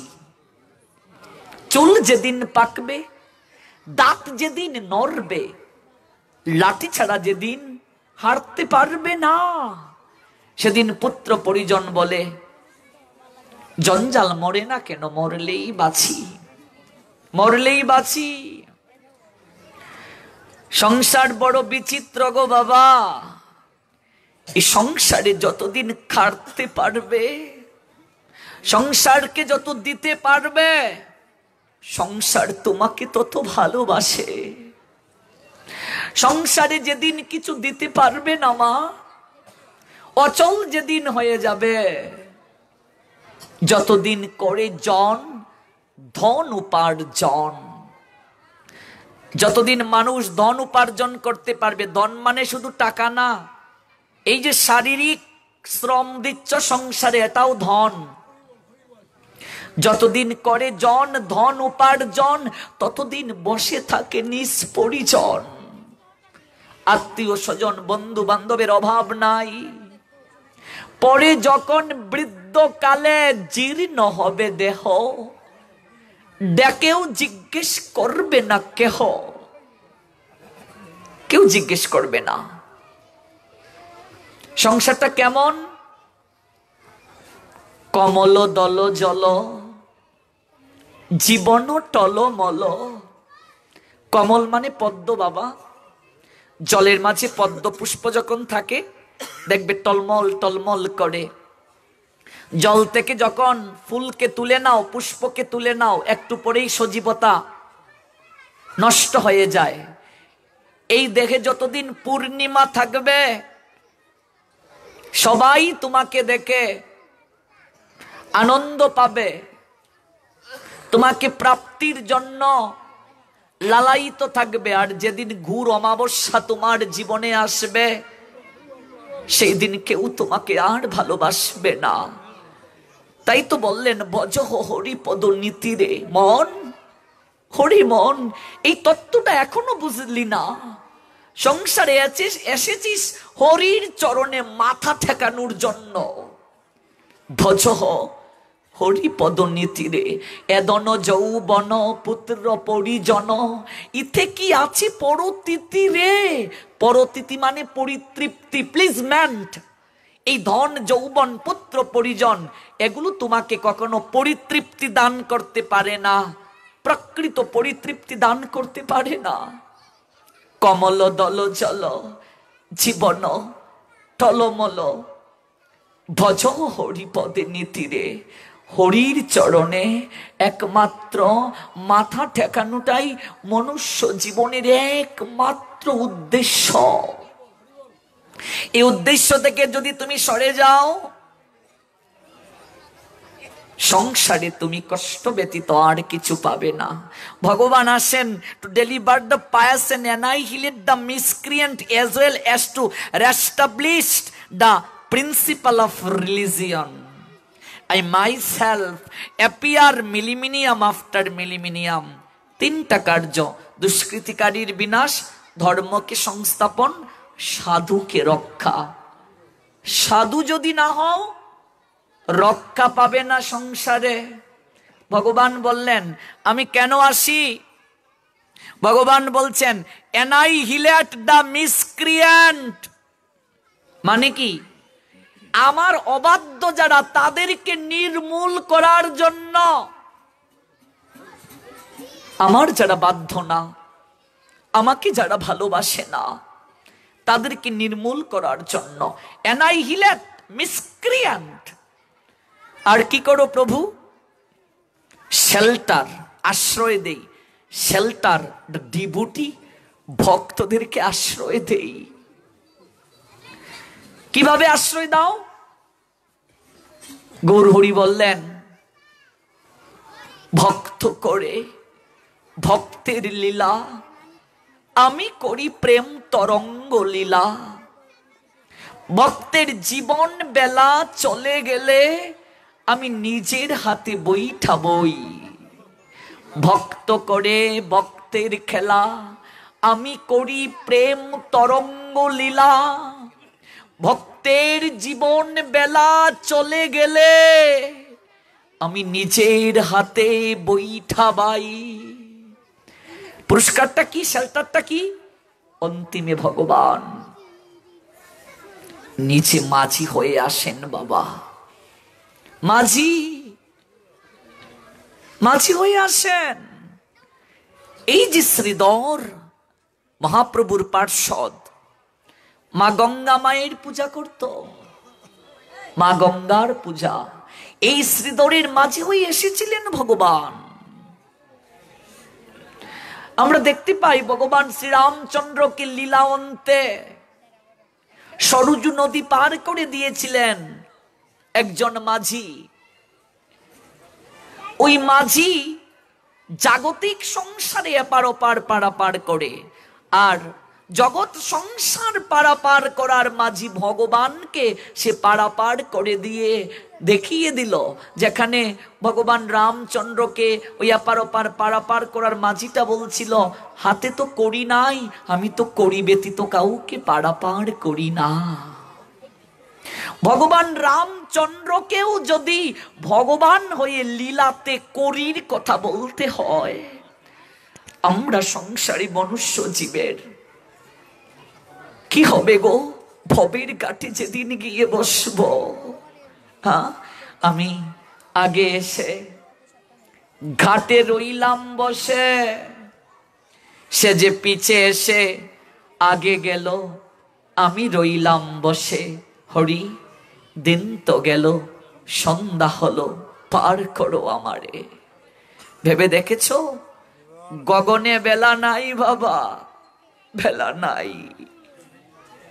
কখন যে জীবন সূর্য পশ্চিম আকাশে ঢলে যাচ্ছে, এই সংসারে রঙ্গরসে ভুলে গেছি আমরা। কবে যে সেই জীবন সূর্য ডুবে যাবে কেউ সেটা ভাবছে না, কেউ ভাবছে না। রাত্রে গিয়ে ঘুমালে চোখটা যদি খুলে তোমার জীবনে সকাল,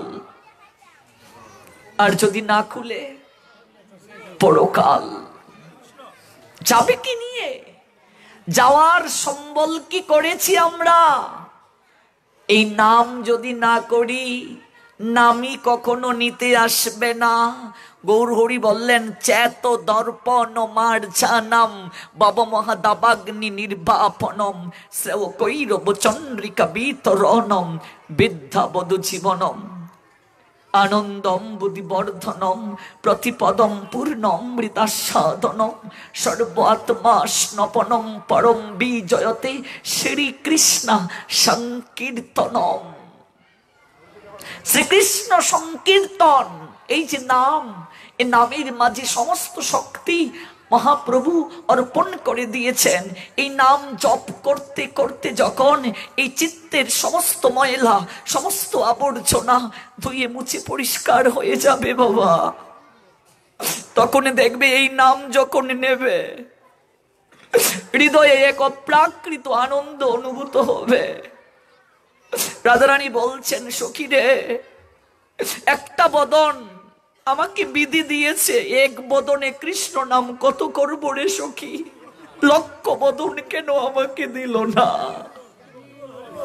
ওই নাম গ্রহণে যখন হৃদয় মার্জন হবে, নয়নে প্রেমাশ্রু ঝরে পড়বে, আর এই প্রেমাশ্রু দর্শন করলেও জীবের পাপ দূর হয়ে যায়।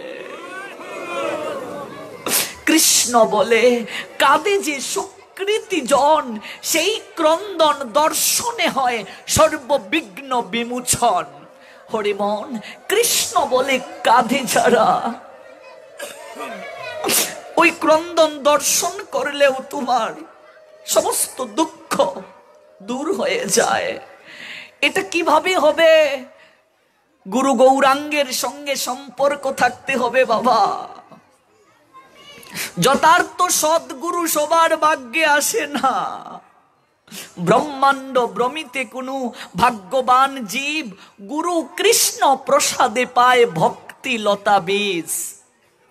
ব্রহ্মাণ্ড ভ্রমণ করতে করতে কোনো ভাগ্যবান জীবের পক্ষে কেবল সদ্গুরুর কৃপা হয়। মনে রাখবে, কৃষ্ণ কৃপায় গুরু মিলে, আর গুরু কৃপায় কৃষ্ণ মিলে।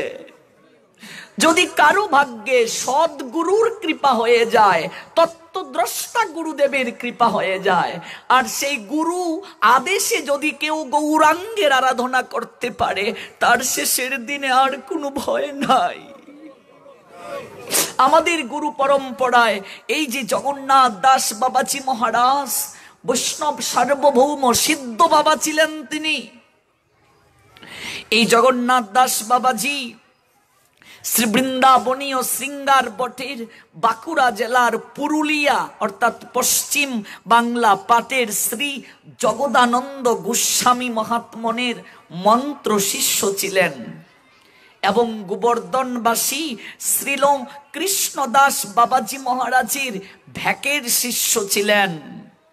এই সিদ্ধ বাবাজি মহারাজ সূর্যকুণ্ডে যখন মধুসূদন দাস বাবাজি মহারাজকে শিক্ষা গুরু রূপে গ্রহণ করেন, তখন তিনি 3 দিন নিরম্ব উপবাস থেকে, দেখুন ভজন কি, 3 দিন নির্জলা উপবাস, তারপর 1 দিন কেবল তিনি আহার গ্রহণ করতেন। 3 দিন নিরম্ব, অম্বু মানে জল, জল না, জলও খেতেন না। তারপর 1 বেলা আহার গ্রহণ করতেন।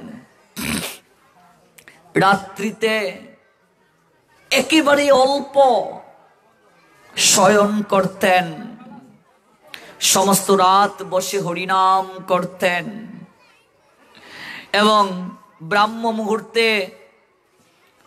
তিনি নৃত্য কৃত যত গুরু গৌরাঙ্গের ভজন প্রণালী রয়েছে সমস্ত কিছু সমাপন করতেন। চাতুর্মাস্য ব্রত অনেক তিনি নিয়মের মাধ্যমে প্রতিপালন করতেন। প্রথম মাসে সন্ধ্যার পরে কেবল 4টা পাকা কলা গ্রহণ করতেন। দ্বিতীয় মাসে 1টা পাকা পেয়ারা, তৃতীয় মাসে কিছু ঘুল একটু মাঠা পেতেন, চতুর্থ মাসে লবণ ছাড়া সিদ্ধ একটা কলার মোচা। গৌর হরির যে সেবা চৈতন্য মহাপ্রভুর, মনে রাখবেন চৈতন্য মহাপ্রভুর সেবা কখনো কলার মোচা আর মিষ্টি লাউ ছাড়া পরিপূর্ণ হয় না। কলার তোড় যদি মহাপ্রভুর সেবায় না দেন, ভোগ হবে না, পূর্ণ হবে না। কলার মুচা, এটা কি তোমরা থোর বলি? কলা গাছের ভিতরে দেখবেন বুকুল, এটাকে বলা হয় কলা গাছের ভিতরে। এটা শ্বাস, যেটা এটা মহাপ্রভুর খুবই প্রিয়। শাক ব্যতীত মহাপ্রভুর সেবা পূর্ণ হয় না। সচিমা আঙ্গিনাতে 33 প্রকার শাক মহাপ্রভুর জন্য ফলাতেন। নালিতা, নাইল্লা পাতা খুবই প্রিয়। শুকতা শাখাদি বাজি, নালিতা কুষ্মাণ্ড। শুক্তা, শুক্তানি, আমার গৌর কাঙ্গালের ভগবান বাবা, কাঙ্গালের ঠাকুর। এগুলো তো হাটে মাঠেই পাওয়া যায়। শাক, কলার মুচা, নালিতা, কলা গাছের ভিতরে বুকুল, মিষ্টি লাউ, লাউয়ের ডেডা, লাউয়ের ডগা মহাপ্রভুর খুব প্রিয়। এগুলোর পিছনে কারণ আছে কেন প্রিয় হলো। অনেক লীলা, একটা স্পর্শ করলে আরেকটায় চলে যেতে হয় প্রসঙ্গে, না গেলেও আবার তৃপ্তি হয় না। এই যে এটা প্রিয় কেন, মহাপ্রভু সন্ন্যাসের পরে অদ্বৈত লীলা নিকেতনে আসলেন শান্তিপুরে। সন্ন্যাসীর পরে সন্ন্যাসীকে একবার জন্মস্থান দর্শন করতে আসতে হয়।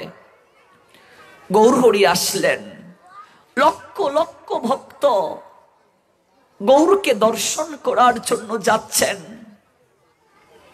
সচিমাও যাবেন, নবদ্বীপের ভক্তরা প্রস্তুতি নিয়েছে, গৌর দর্শনে যাবে। কতজন, কত মহাপ্রভুর জন্য খাবার দাবার নিয়ে যাচ্ছেন। সচিমা বিষ্ণুপ্রিয়াকে বলছেন, প্রিয়া শীঘ্র করি প্রস্তুত হ।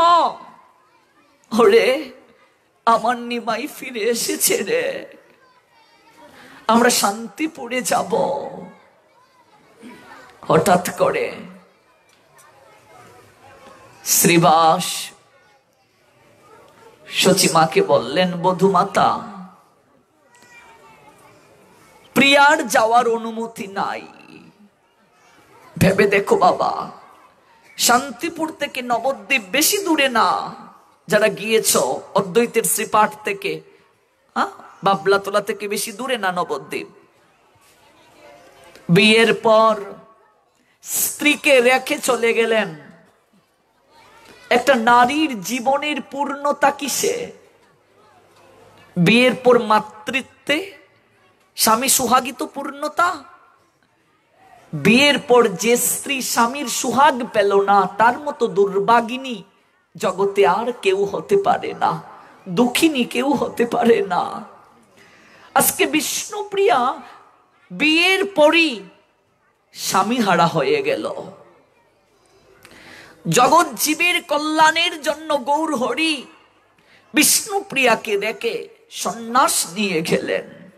সমস্ত জগৎবাসী, আমরা এই সাধু সমাজ তত সমস্ত জগৎবাসী একটা নারীর কাছে চিরঋণী আমরা।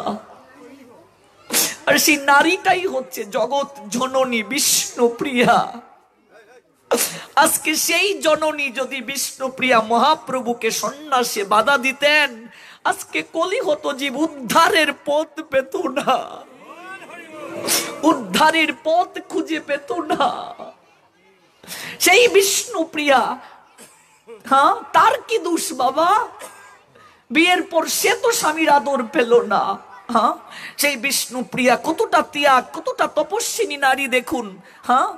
এই মহাপ্রভু যাওয়ার পরে বিষ্ণুপ্রিয়ার জীবন কিভাবে চলেছে জানেন? সেই তথ্য এই লীলা আস্বাদন করলে নয়নে জল ধরে রাখা যায় না। এই বিষ্ণুপ্রিয়ার গৌরহরি যাওয়ার পরে আর কখনো তিনি ঘর থেকে বের হতেন না। ঈশান ঠাকুরকে মহাপ্রভু দায়িত্ব দিয়ে গিয়েছিলেন সচিমাকে দেখার জন্য, বিষ্ণুপ্রিয়াকে দেখার জন্য। গঙ্গা থেকে এক কলসি জল এনে বিষ্ণুপ্রিয়াকে দিতেন। প্রিয়াজি স্নান সারতেন আর প্রতিদিন নয়ন জলে জলে গৌরকে ডাকতেন, হে গৌর হরি, তুমি তো আমায় রেখে চলে গিয়েছো, তাতে আমার কোনো দুঃখ নেই। আমার মনে এটাই সান্ত্বনা, আমি মা হতে না পারলেও জগতের প্রত্যেক সন্তানই আমার সন্তান, জগতের প্রত্যেক সন্তানই আমার সন্তান। এই গৌরকে বিষ্ণুপ্রিয়া বলেছিলেন, আমি যদি তোমার ভজনের পথের কাটা হই, তুমি একবার বলো আমি গঙ্গায় ডুবে প্রাণ বিসর্জন করব।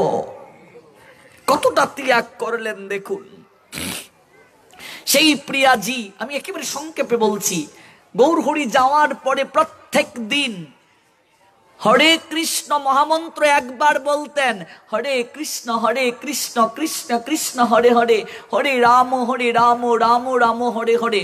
আর একটা করে প্রসাদী তন্ডুল রাখতেন, মানে চাল। যতবার নাম বলতেন ওইটা চাল রাখতেন, আর এই চালটাকে কেবল ফুটিয়ে তিনি প্রসাদ রূপে গ্রহণ করতেন।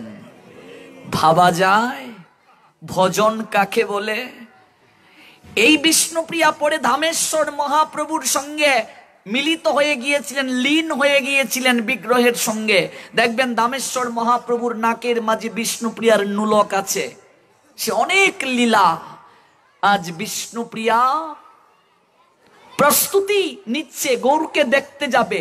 হঠাৎ করে শ্রীবাস কাকা, গৌরহরির তো গ্রাম সম্পর্কে শ্রীবাস কাকা হয়, শ্রীবাস বলছে সচিমাকে, বউটান প্রিয়ার যাওয়ার অনুমতি নাই। ভেবে দেখো, স্বামী এতদিন পরে ফিরে এসেছে, মা মাত্র কয়েক মাইল দূরে, জগতের সবাইকে যাওয়ার অনুমতি দিয়েছেন, স্ত্রীকে যাওয়ার অনুমতি নাই। কারণ সন্ন্যাসের পর স্ত্রীর মুখ দর্শন করা নিষিদ্ধ।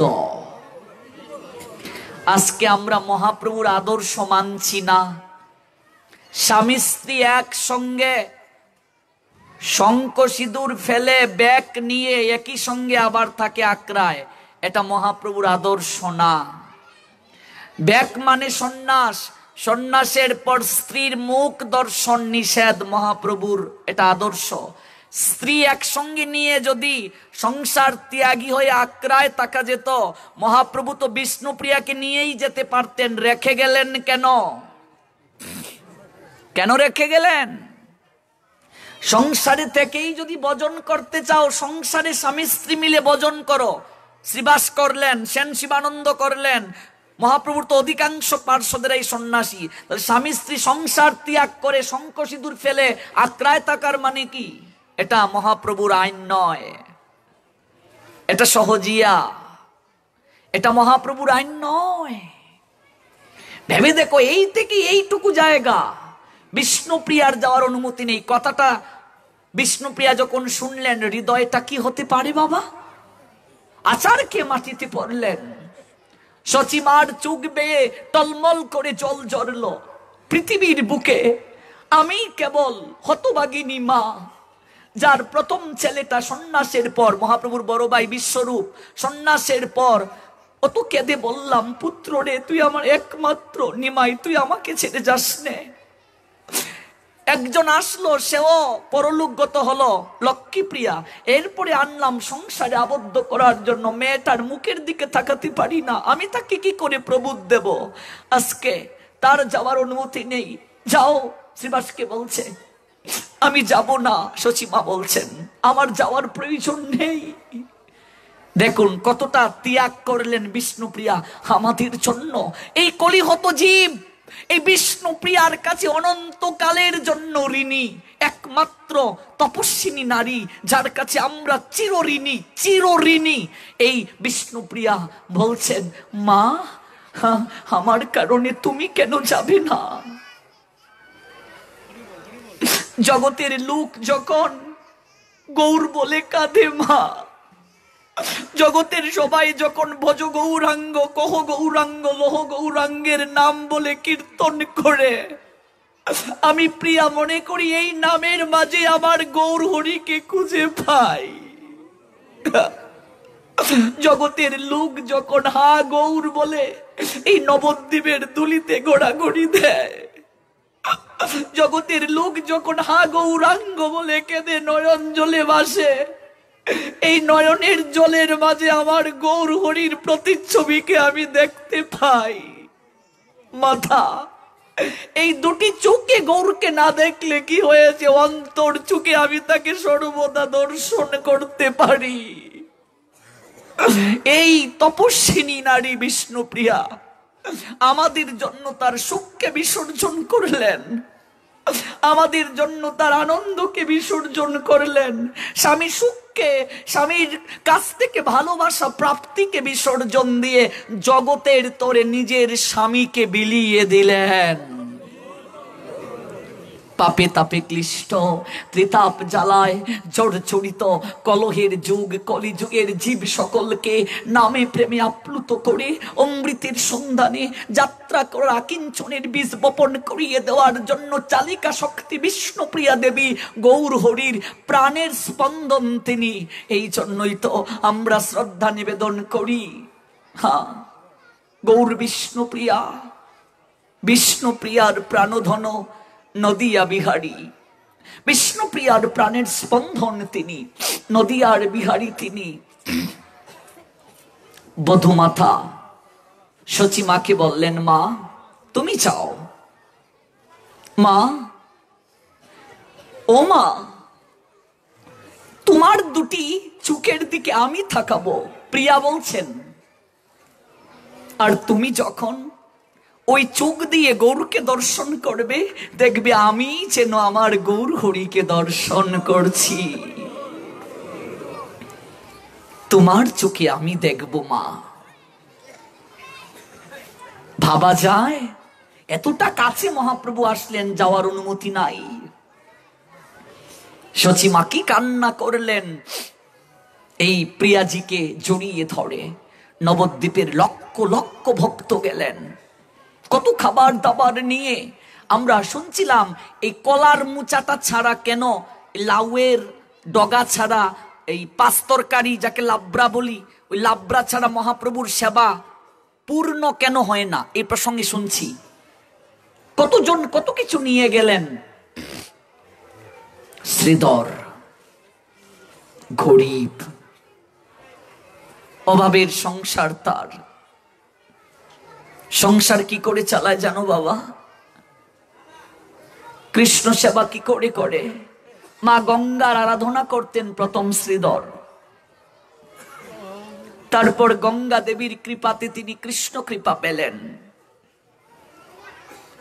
কলার বাগান করলেন, কলার থোর বাজারে বিক্রি করেন, কাঁচা কলা বাজারে বিক্রি করেন। মহাপ্রভু শ্রীধরের কাছে যেতেন, গিয়ে বলতেন কলার মোচা আমায় দাও। কলার মোচা নিয়ে যখন চলে যেতেন, শ্রীধর বলতেন, নিমাই ও নিমাই, আমাকে দাম দিচ্ছ না কেন? তুমি তো জানো এই কলার মোচা বিক্রি করে আমার সংসার চলে, আমাকে অর্থ না দিলে সংসার কি করে চলবে? মহাপ্রভু হেসে হেসে বলতেন, হিসাবের খাতায় লিখে রাখিও, একদিন ঠিক মতো সব দেনা সুদ করে দেব। কথাটা ভালো করে বুঝবেন, কথাটার গভীরতা এত সহজ নয়। হিসাবের খাতায় তুলে রাখিও, একদিন সময় মতো সব দেনা মিটিয়ে দেব। শ্রীধরের নিকট থেকে কলার মোচা কেড়ে নিতেন। বিষ্ণুকুট্টায় শ্রীবাসাঙ্গিনাতে মহাপ্রভু যখন বিশ্ব রূপ মহাপ্রকাশ লীলা দেখালেন ভক্তদেরকে, কত ভক্তকে কৃপা করলেন। শ্রীধর আর যায় না, গরিব, সর্বদা দীন ভাব তার। আমার শ্রীধর কোথায়, তাকে ডেকে নিয়ে আসো। শ্রীধর আসলেন, প্রভু তুমি আমায় ডেকেছ, কতজন কত কিছু চাইছে, তুমি কেন কিছু চাইছো না? প্রভু, যে সন্তান কথা বলতে পারে না, মা বাবা কি জানে না সেই সন্তানের কি প্রয়োজন হয়? যে সন্তান কথা বলতে পারে না, মা কি জানে না তার কি প্রয়োজন? আমরা যারা বুঝি না তারা ভগবানের কাছে ভিক্ষুকের মতো চাই, চাইলে ঠকতে হয় বাবা। ভগবান তো অন্তর্যামী, সব জানেন। হ্যাঁ, আমি কিছু চাই না, তথাপি তুমি যেহেতু বলছ, মনে কি পড়ে তুমি আমার নিকট থেকে কলার মোচা কেড়ে নিতে? আমি বলতাম,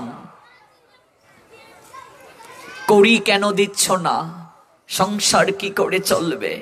তুমি বলতে, হিসাবের খাতায় লিখে রেখো, একদিন সমস্ত দেনা মিটিয়ে দেব। হে গৌর হরি, আমি চাইছি সেই প্রার্থনা তোমার কাছে। আমি তোমাকে জানতাম, মহাপ্রকাশ লীলা দেখার আগে বলছেন, আমি জানতাম তোমাকে, তুমি শচীর দুলাল। আমি জানতাম, হ্যাঁ তুমি কেবল জগন্নাথ মিশ্রের তনয়। কিন্তু আজ আমি যা দেখলাম, হে গৌর হরি, আমি তোমার কাছে প্রার্থনা করি, তুমি আমাকে এই কৃপা করো যে ব্রাহ্মণের পুত্র আমার নিকট থেকে জোর করে কলার থৌর কেড়ে নিত, এই ব্রাহ্মণের তনয় আমার যেন শেষের দিনে পার গাটার মাঝি হয়ে আসে। কি চাইলেন প্রার্থনাটা দেখুন। সেই ব্রাহ্মণের তনয় আমার যেন শেষের দিনের পার গাটার মাঝি হয়ে আসে। তুমি না বলেছিলে হিসাবের খাতায় হ্যাঁ লিখে রাখবো? হ্যাঁ প্রভু, তুমি তো জানো এই সংসারের প্রত্যেকটা জীবকে একদিন না একদিন ভবের নদীর পাড়ে গিয়ে দাঁড়াতে হয়। সেদিন তো সবার কাছে কড়ি থাকে না প্রভু। আমি আগে এসে ঘাটে রইলাম বসে, সে যে পিছে এসে আগে গেল, আমি রইলাম বসে। হরি, দিন তো গেল, সন্ধ্যা হলো, পার করো আমারে। কড়ি যদি না থাকে বাবা, ওই ভবের পাড়ে গিয়ে তোমাকে বসে থাকতে হবে।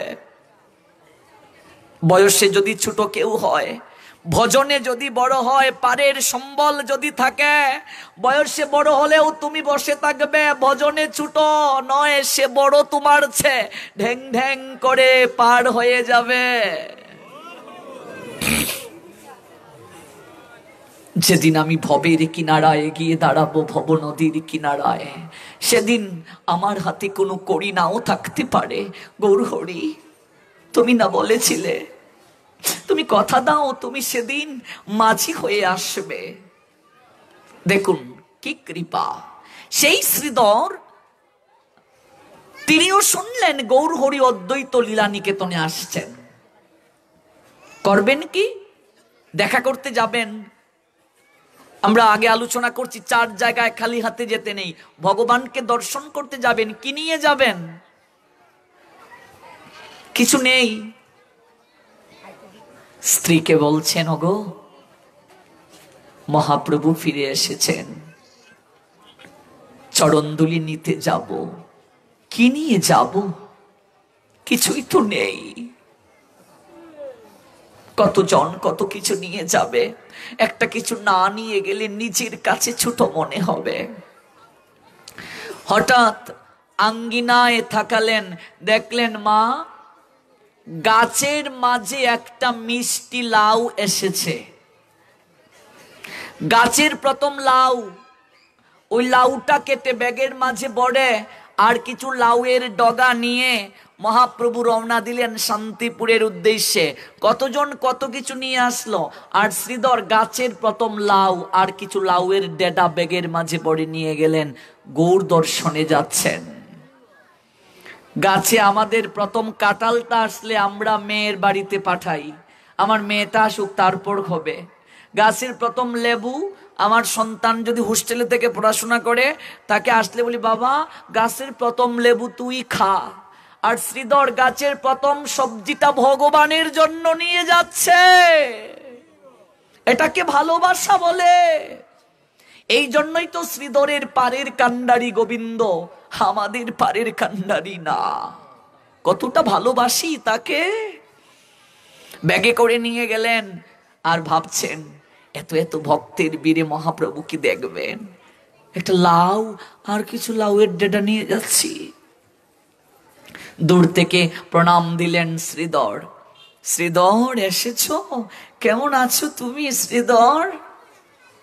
প্রভু আছি, তুমি যেমন রেখেছ।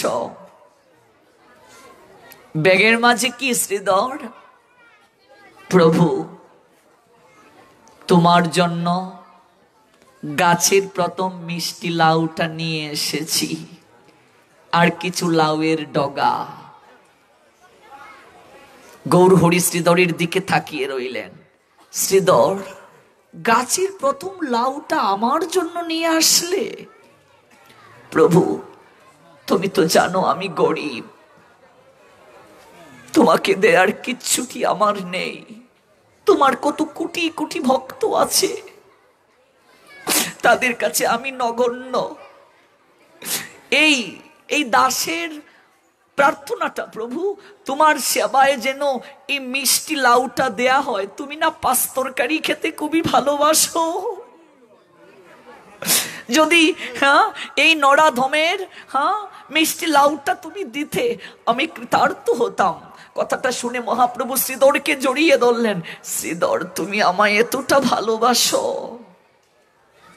দেখো মা, ভালোবাসা কাকে বলে। ভগবান এই জগতের স্বামী, তিনি অনন্ত কোটি বিশ্ব ব্রহ্মাণ্ডের মালিক, তার খাবার দাবারের অভাব নাই। তুমি করিয়া সৃজন প্রভু করতেছ পালন, তুমি বিনা বান্ধব কেহ নাই রে ত্রিভুবন। তোমার ধন তোমায় দিতে মতি যেন রয়ে মনে। ভগবান কেবল পরীক্ষা করেন এই জগতে আমার সন্তানেরা আমার সবকিছু ভোগ করছে, আমার প্রদত্ত জিনিস আমাকে দেয়ার মানসিকতা আছে কিনা তাদের, আর কিছু না। 5টা লাড্ডু দিয়েছ ভগবান, কিন্তু 5টার মাঝে 4টা খেয়ে নেয়নি, সবকিছুই রেখেছে। দৃষ্টির মাধ্যমে ভগবান গ্রহণ করেছে।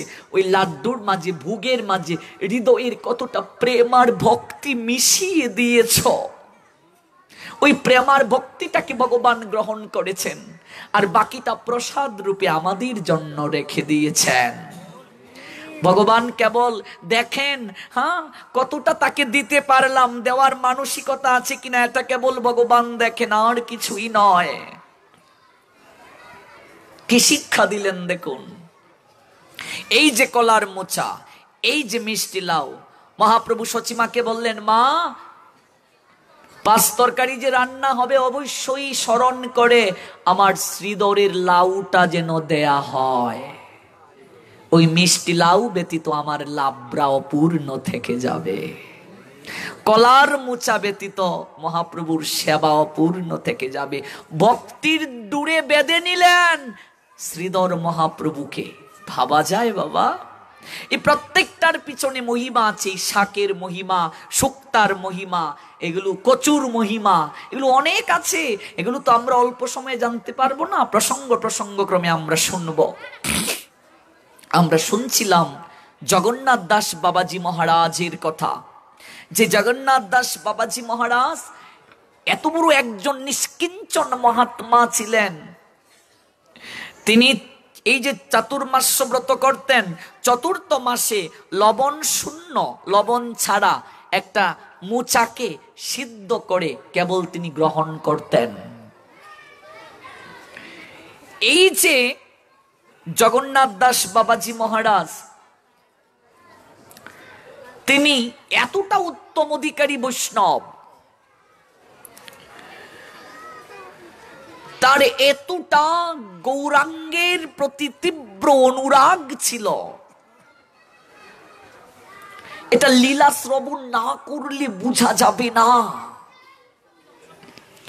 তাকে যিনি দেখাশোনা করতেন, তার শিষ্য, সেই শিষ্যদের মাঝে প্রধান ছিলেন বিহারী দাস। আমরা শুনছিলাম গুরুদেব, যথার্থ গুরুদেব, সৌভাগ্য না থাকলে, বহু জন্মের স্বীকৃতি না থাকলে লাভ হয় না। আর এই গুরু সেবা যদি কেউ ঐকান্তিক সহকারে করে, তাহলে ওই গুরু কৃপায় গৌরাঙ্গ স্বয়ং তাকে শেষের দিনের কান্ডারি, শেষের দিনে কান্ডারি হয়ে গৌরাঙ্গ আসেন, মহাপ্রভু আসেন। এই যে বিহারী, তার শ্রেষ্ঠ শিষ্য, সেবা পূজা করেন গুরুদেবের। স্কন্ধে তাকে চাপিয়ে এক জায়গা থেকে আরেক জায়গায় নিয়ে যেতেন, এক স্থান থেকে আরেক স্থানে নিয়ে যেতেন। বৃদ্ধ যখন হয়ে গেছেন, তিনি ভালো করে চলতে পারেন না, তখন একটা ঝুড়ির মাঝে বসিয়ে বিহারী এক জায়গা থেকে আরেক জায়গায় তাকে নিয়ে যেতেন। একদিন সেই সিদ্ধ বাবাকে বিহারীজি একটা ঝুড়ির মাঝে করে বহন করে নিয়ে যাচ্ছেন। বহন করে যখন নিয়ে যাচ্ছেন, যেতে যেতে একজন ধনাঢ্য ব্যক্তি জগন্নাথ দাস বাবাজি মহারাজকে প্রণাম দিয়ে তৎকালীন সময়ে 1 টাকা দক্ষিণা দিলেন। এটা তো আজকের ঘটনা না, তখন 1 টাকার অনেক ডিমান্ড ছিল। 1 টাকা দক্ষিণা দিলেন। দান 3 প্রকার বাবা, সাত্ত্বিক, রাজসিক, তামসিক। কেউ যদি দান করে, এই দানের মাঝে যদি অহংকার যুক্ত থাকে, এই দান করে তার কখনো কৃপা হয় না। সসাগরা পৃথিবীকে দান করে দিয়েছিলেন হরিশ্চন্দ্র মহারাজ। দানের প্রভাবে রথে চড়ে স্বর্গে যাচ্ছিলেন।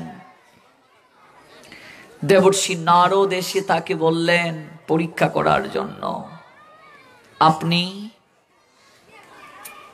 এমন কি পুণ্য কার্য করেছেন যে পুণ্যের প্রভাবে আপনি সবাইকে নিয়ে স্বর্গে যাচ্ছেন? হরিশ্চন্দ্র বললেন, দেবর্ষি আপনি জানেন না, ত্রিজগৎ সংসার আমাকে জানে। আমি সসাগরা পৃথিবীকে দান করে দিয়েছি দক্ষিণার টাকা জোগাড় করার জন্য। আমি নিজে চণ্ডালের কার্য নিয়েছি, আমার স্ত্রীকে পর্যন্ত দাসী বৃত্তি করিয়েছি। আমি স্বর্গে যাব না তো কে যাবে?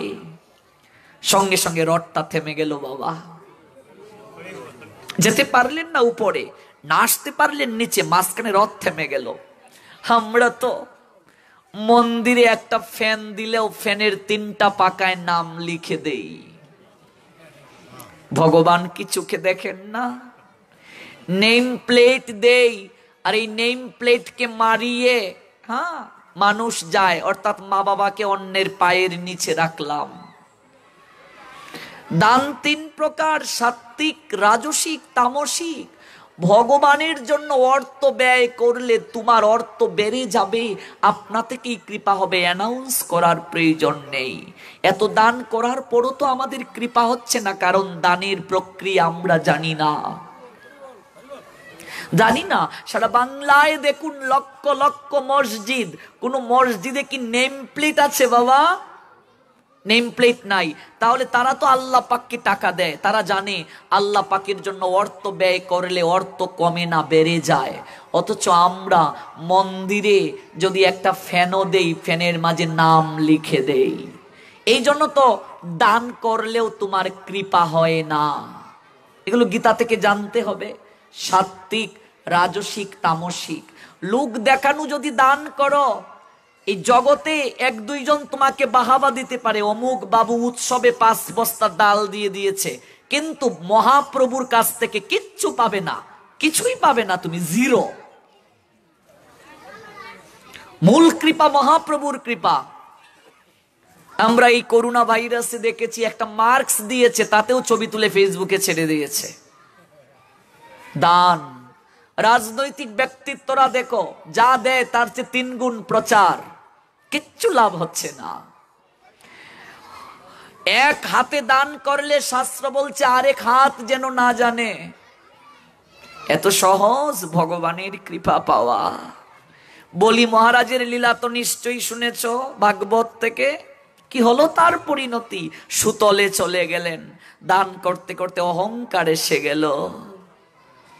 ওই দানটা যেন ভগবানের সন্তুষ্টি বিধানের জন্য হয়, নইলে এই দান করে তোমার লাভ হবে না। আরেকটা কথা মনে রাখতে হবে, সৎ পাত্রে দান করতে হবে। তুমি যে দান করছো এই দানটা ভগবানের সেবায় লাগছে কিনা দেখতে হবে। একজন ভিক্ষুককে টাকা দিলে 10 টাকার নোট, ওই টাকাটা নিয়ে সে যদি মদ খায় তাহলে কিন্তু তোমার কল্যাণের পরিবর্তে অকল্যাণ হয়ে গেল। তুমি তাকে পাপের কাজে তুমি কি করলে? তাকে সহায়তা করলে। সাধু ভক্ত বৈষ্ণব তারা তো আর ওই টাকা নিয়ে মদ গাঁজা খায় না, ভগবানের সেবা করে। আপনি মন্দিরে অর্থ দিলে মন্দিরের যিনি সেবায়েত তিনি তো আর মদ গাঁজা খাবেন না, টাকা দিয়ে ভগবানের সেবা করবেন। আজকে মন্দিরে ভগবানের সেবায় ধর্মের ক্ষেত্রে আমরা অর্থ ব্যয় করতে কৃপণতা করি সবচেয়ে বেশি, অথচ এই জায়গাতেই সবচেয়ে বেশি অর্থ ব্যয় করা উচিত। ভাগবত মাহাত্ম্যে বলা হয়েছে ভগবানের জন্য কেউ অর্থ ব্যয় করলে অর্থ কমে না, বেড়ে যায়, বেড়ে যায়। আমাদের বিশ্বাস নেই এটা। এই জন্য তো দেখবেন 50 বছরেও মন্দির একটা হয় না, আর মসজিদ দেখবেন চুকের পলকে হয়ে যায়। ওরা জাকাত দিতে ভুল করে না মুসলমানেরা। আমাদেরও ভাগবত মাহাত্ম্যে বলা হয়েছে তোমার ইনকামের 4 ভাগের 1 ভাগ ধর্মের জন্য ব্যয় করতে হবে, নইলে এই টাকাই তোমার জীবনে অনর্থ বয়ে নিয়ে আসবে, দুঃখ বয়ে নিয়ে আসবে। ভগবানকে প্রণাম দিয়ে আমরা ভিখারির মতো কত কিছু চাই। হ্যাঁ, ঠাকুর এই দাও, সন্তান দাও, চাকরি দাও, ব্যবসা ভালো করিয়ে দাও, অথচ ভগবানকে প্রণাম দিতে গিয়ে দেখবেন সবচেয়ে মানি ব্যাগের মাঝে খুচরা টাকাটা খুঁজি। ঠিক বলছি বাবা? সিকি টাকাটা খুঁজি ভগবানের বাসকে ফেলার জন্য। ভাগবতের পাঠে এসে ভাগবত পাঠ শুনে দক্ষিণা দেওয়ার সময় ব্ল্যাক টিপ মারা টাকাটা দেই। কোন ভক্ত বৈষ্ণব কারো গৃহে ভিক্ষা করতে গেলে দেখবেন পচা সবজি, এরপরে যে চাল নষ্ট হয়ে গেছে এটা দিয়ে দিই আমরা, অথচ জানি না সেই বৈষ্ণব ওই টাকা নিয়ে ভগবানের সেবা করবে, ওই চাল সবজি নিয়ে ভগবানের সেবা দেবে। তার মানে আমি পক্ষান্তরে ভগবানকে ঠকাচ্ছি, ভগবানের প্রতি অশ্রদ্ধা জ্ঞাপন করছি। আজকে এগুলো বড় অভাব বাবা সংসারে। তুমি যে দান করবে ওই দানের মাঝে যেন কামনা না থাকে, ওই দানের মাঝে যেন লোক দেখানো বাহাবা পাওয়ার মানসিকতা না থাকে, তাহলে তোমার কৃপা হবে না। 1 টাকা দিলেন ধনাঢ্য ব্যক্তি জগন্নাথ দাস বাবাজি মহারাজকে। টাকাটা বিহারী তুলে নে, বিহারী নিলেন। কিছুটা পথ স্কন্ধে চাপিয়ে তাকে নেয়া হলো। হঠাৎ করে সিদ্ধ বাবা বললেন, বিহারী, যে লোকটা আমায় টাকাটা দিয়েছিল ওই লোকটার কাছে আমাকে আবার নিয়ে চল। কেন বাবা? নিয়ে চল বলছি, লোকটাকে খুঁজে বের কর। গুরুদেব আজ্ঞা দিয়েছেন। শিষ্য আবার স্কন্ধে ঝুড়িতে বসিয়ে স্কন্ধে চাপিয়ে নিয়ে যাচ্ছে। লোকটাকে খুঁজে বের করা হলো। বের করার পর বললেন, বাবু তোমার 1 টাকা তুমি নিয়ে যাও। বলছে, কেন? আমি তো আপনাকে এটা দিয়েছি, দান করেছি। বলছে, বাবু তুমি আমায় 1 টাকা দিয়েছ, আমি 1টা টাকার কামড় সহ্য করতে পারছি না। আচ্ছা বাবু, তুমি লক্ষ লক্ষ টাকার কামড় কি করে সহ্য করো? দেখুন, তিনি বুঝতে পারলেন এই দানের মাঝে অহংবোধ ছিল, এই জন্য ফিরিয়ে দিয়ে দিলেন। কতটা নিষ্কিঞ্চন মহাত্মা ছিলেন তিনি, এই জগন্নাথ দাস বাবাজি মহারাজ। অর্থটা ফিরিয়ে দিলেন। শাস্ত্র বলছে অর্থের প্রয়োজন আছে, অর্থ ছাড়া তো ভগবানের সেবাও করা যাবে না। টাকার প্রয়োজন আছে, ব্যবসার প্রয়োজন আছে, চাকরির প্রয়োজন আছে, কিন্তু মনে রাখবেন যতটা প্রয়োজন তার চেয়ে বেশি লাভের চেষ্টা করা উচিত না। তোমার একটা ব্যবসা করে সংসারে তুমি ভালোভাবে জীবন চালনা করতে পারো, ভগবানকেও সময় দিতে পারো। এবার তুমি যদি আরো 3টা ব্যবসা করার জন্য পাগলের মতো হয়ে যাও, দেখবে এই 3 ব্যবসাকে সামলাতে গিয়ে তোমার রাতের ঘুম চলে যাবে। দেখবে ভগবানকে আর সময় দেওয়ার তোমার সময় থাকবে না। যারা অনেক টাকা পয়সার মালিক তাদেরকে জিজ্ঞেস করে দেখো তুমি কি সুখী, সে বলবে না আমি সুখী না। এক আটার ব্যবসায়ী ঘুমাইয়েছে, দুপুরবেলা ঘুমিয়েছে, ঘুমের ঘুরে ঘুমিয়ে ঘুমিয়ে বলে 10 কেজি আটা দে, ঘুমের ঘুরে ঘুরে বলে। সারাদিন আটা বেচতে বেচতে তার মন আটা ভাবনাময় হয়ে গেছে, ঘুমে স্বপ্নে বলে 10 কেজি আটা দে। আচ্ছা বলুন তো, এই লোকটা যখন মরবে আটার বস্তার কথাই তো চিন্তা করবে। ভগবান গীতায় বললেন যে যে ভাব নিয়ে মৃত্যুবরণ করবে সেইভাবে তার দেহটা হবে। ভরত মহারাজ হরিণের বাচ্চার কথা চিন্তা করে মরলেন, হরিণ হয়ে জন্ম নিলেন। এই জন্য টাকার প্রয়োজন আছে, কিন্তু এই টাকাটা যেন তোমার জীবনে দুঃখ বয়ে না নিয়ে আসে, এই দিক চিন্তা করতে হবে। ওই টাকা যদি ভগবানের সেবায় না লাগাও, ওই টাকা যদি গুরুদেবের সেবায় না লাগাও, সাধু ভক্ত বৈষ্ণবের সেবায় না লাগাও, ওই টাকা তোমার জীবনে অমঙ্গল বয়ে নিয়ে আসবে বাবা, মঙ্গল হবে না। হয়তো ভগবান এমন একটা সন্তান দিল, সারাটা জীবন সন্তানের নিচেই তোমার ঔষধপত্রে টাকা ব্যয় হয়ে যাচ্ছে। সংসারে এমন একটা রোগ দিয়ে দিল, তোমাকে সারা জীবন ঔষধ খেতে হচ্ছে। ভগবান কোনো না কোনো প্রক্রিয়ায় তোমার টাকাটাকে ব্যয় করিয়ে নেবে। আজকে এই টাকা কিভাবে দান করতে হয়, কোন প্রক্রিয়ায় দান করতে হয়, সমস্ত তত্ত্ব সমস্ত শিক্ষা আমাদের শাস্ত্র দিয়েছেন।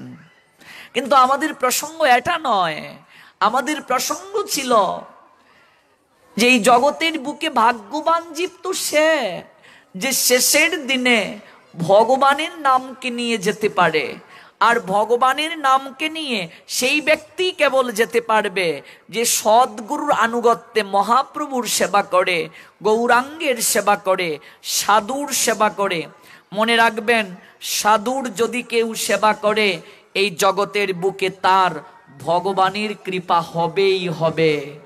বৈষ্ণবের যদি কেউ সেবা করে তার কৃপা হবেই হবে, কারণ ভগবান বলছেন বৈষ্ণব আমার প্রাণ। গোবিন্দ বলেন মম বৈষ্ণব পরাণ, বৈষ্ণব হৃদয়ে সদা মুই করি বিশ্রাম। এই বিহারী সারাটা জীবন সেবা করলেন, সাধু সেবা। একবার সমগ্র নবদ্বীপ নদিয়া বন্যায় ডুবে গেল, রাস্তাঘাট ডুবে গেছে। বিহারী গিয়ে বলছে তার গুরুদেবকে, বাবা যেভাবে জল বাড়ছে আশ্রমে উঠে যাবে, বাবা কি করব? আমরা কি আশ্রম থেকে চলে যাব ভগবানের বিগ্রহ নিয়ে? কথাটা শুনে জগন্নাথ দাস বাবাজি বলছেন, হেরে বিহারী, যদি মৃত্যু হয় আশ্রম ছেড়ে গেলেও মৃত্যু হবে, যার মরণ যথা নাও বেয়ে যাও তথা। আমি আমার ভগবানকে ছেড়ে কোথাও যাব না রে, এখানেই দেহ রাখবো। শোন বিহারী, তুই যদি যেতে চাস যা, আমি যাব না। বিহারী বলছেন, এ কেমন কথা? আমি আমি আমি আপনাকে ছেড়ে কিভাবে যাব?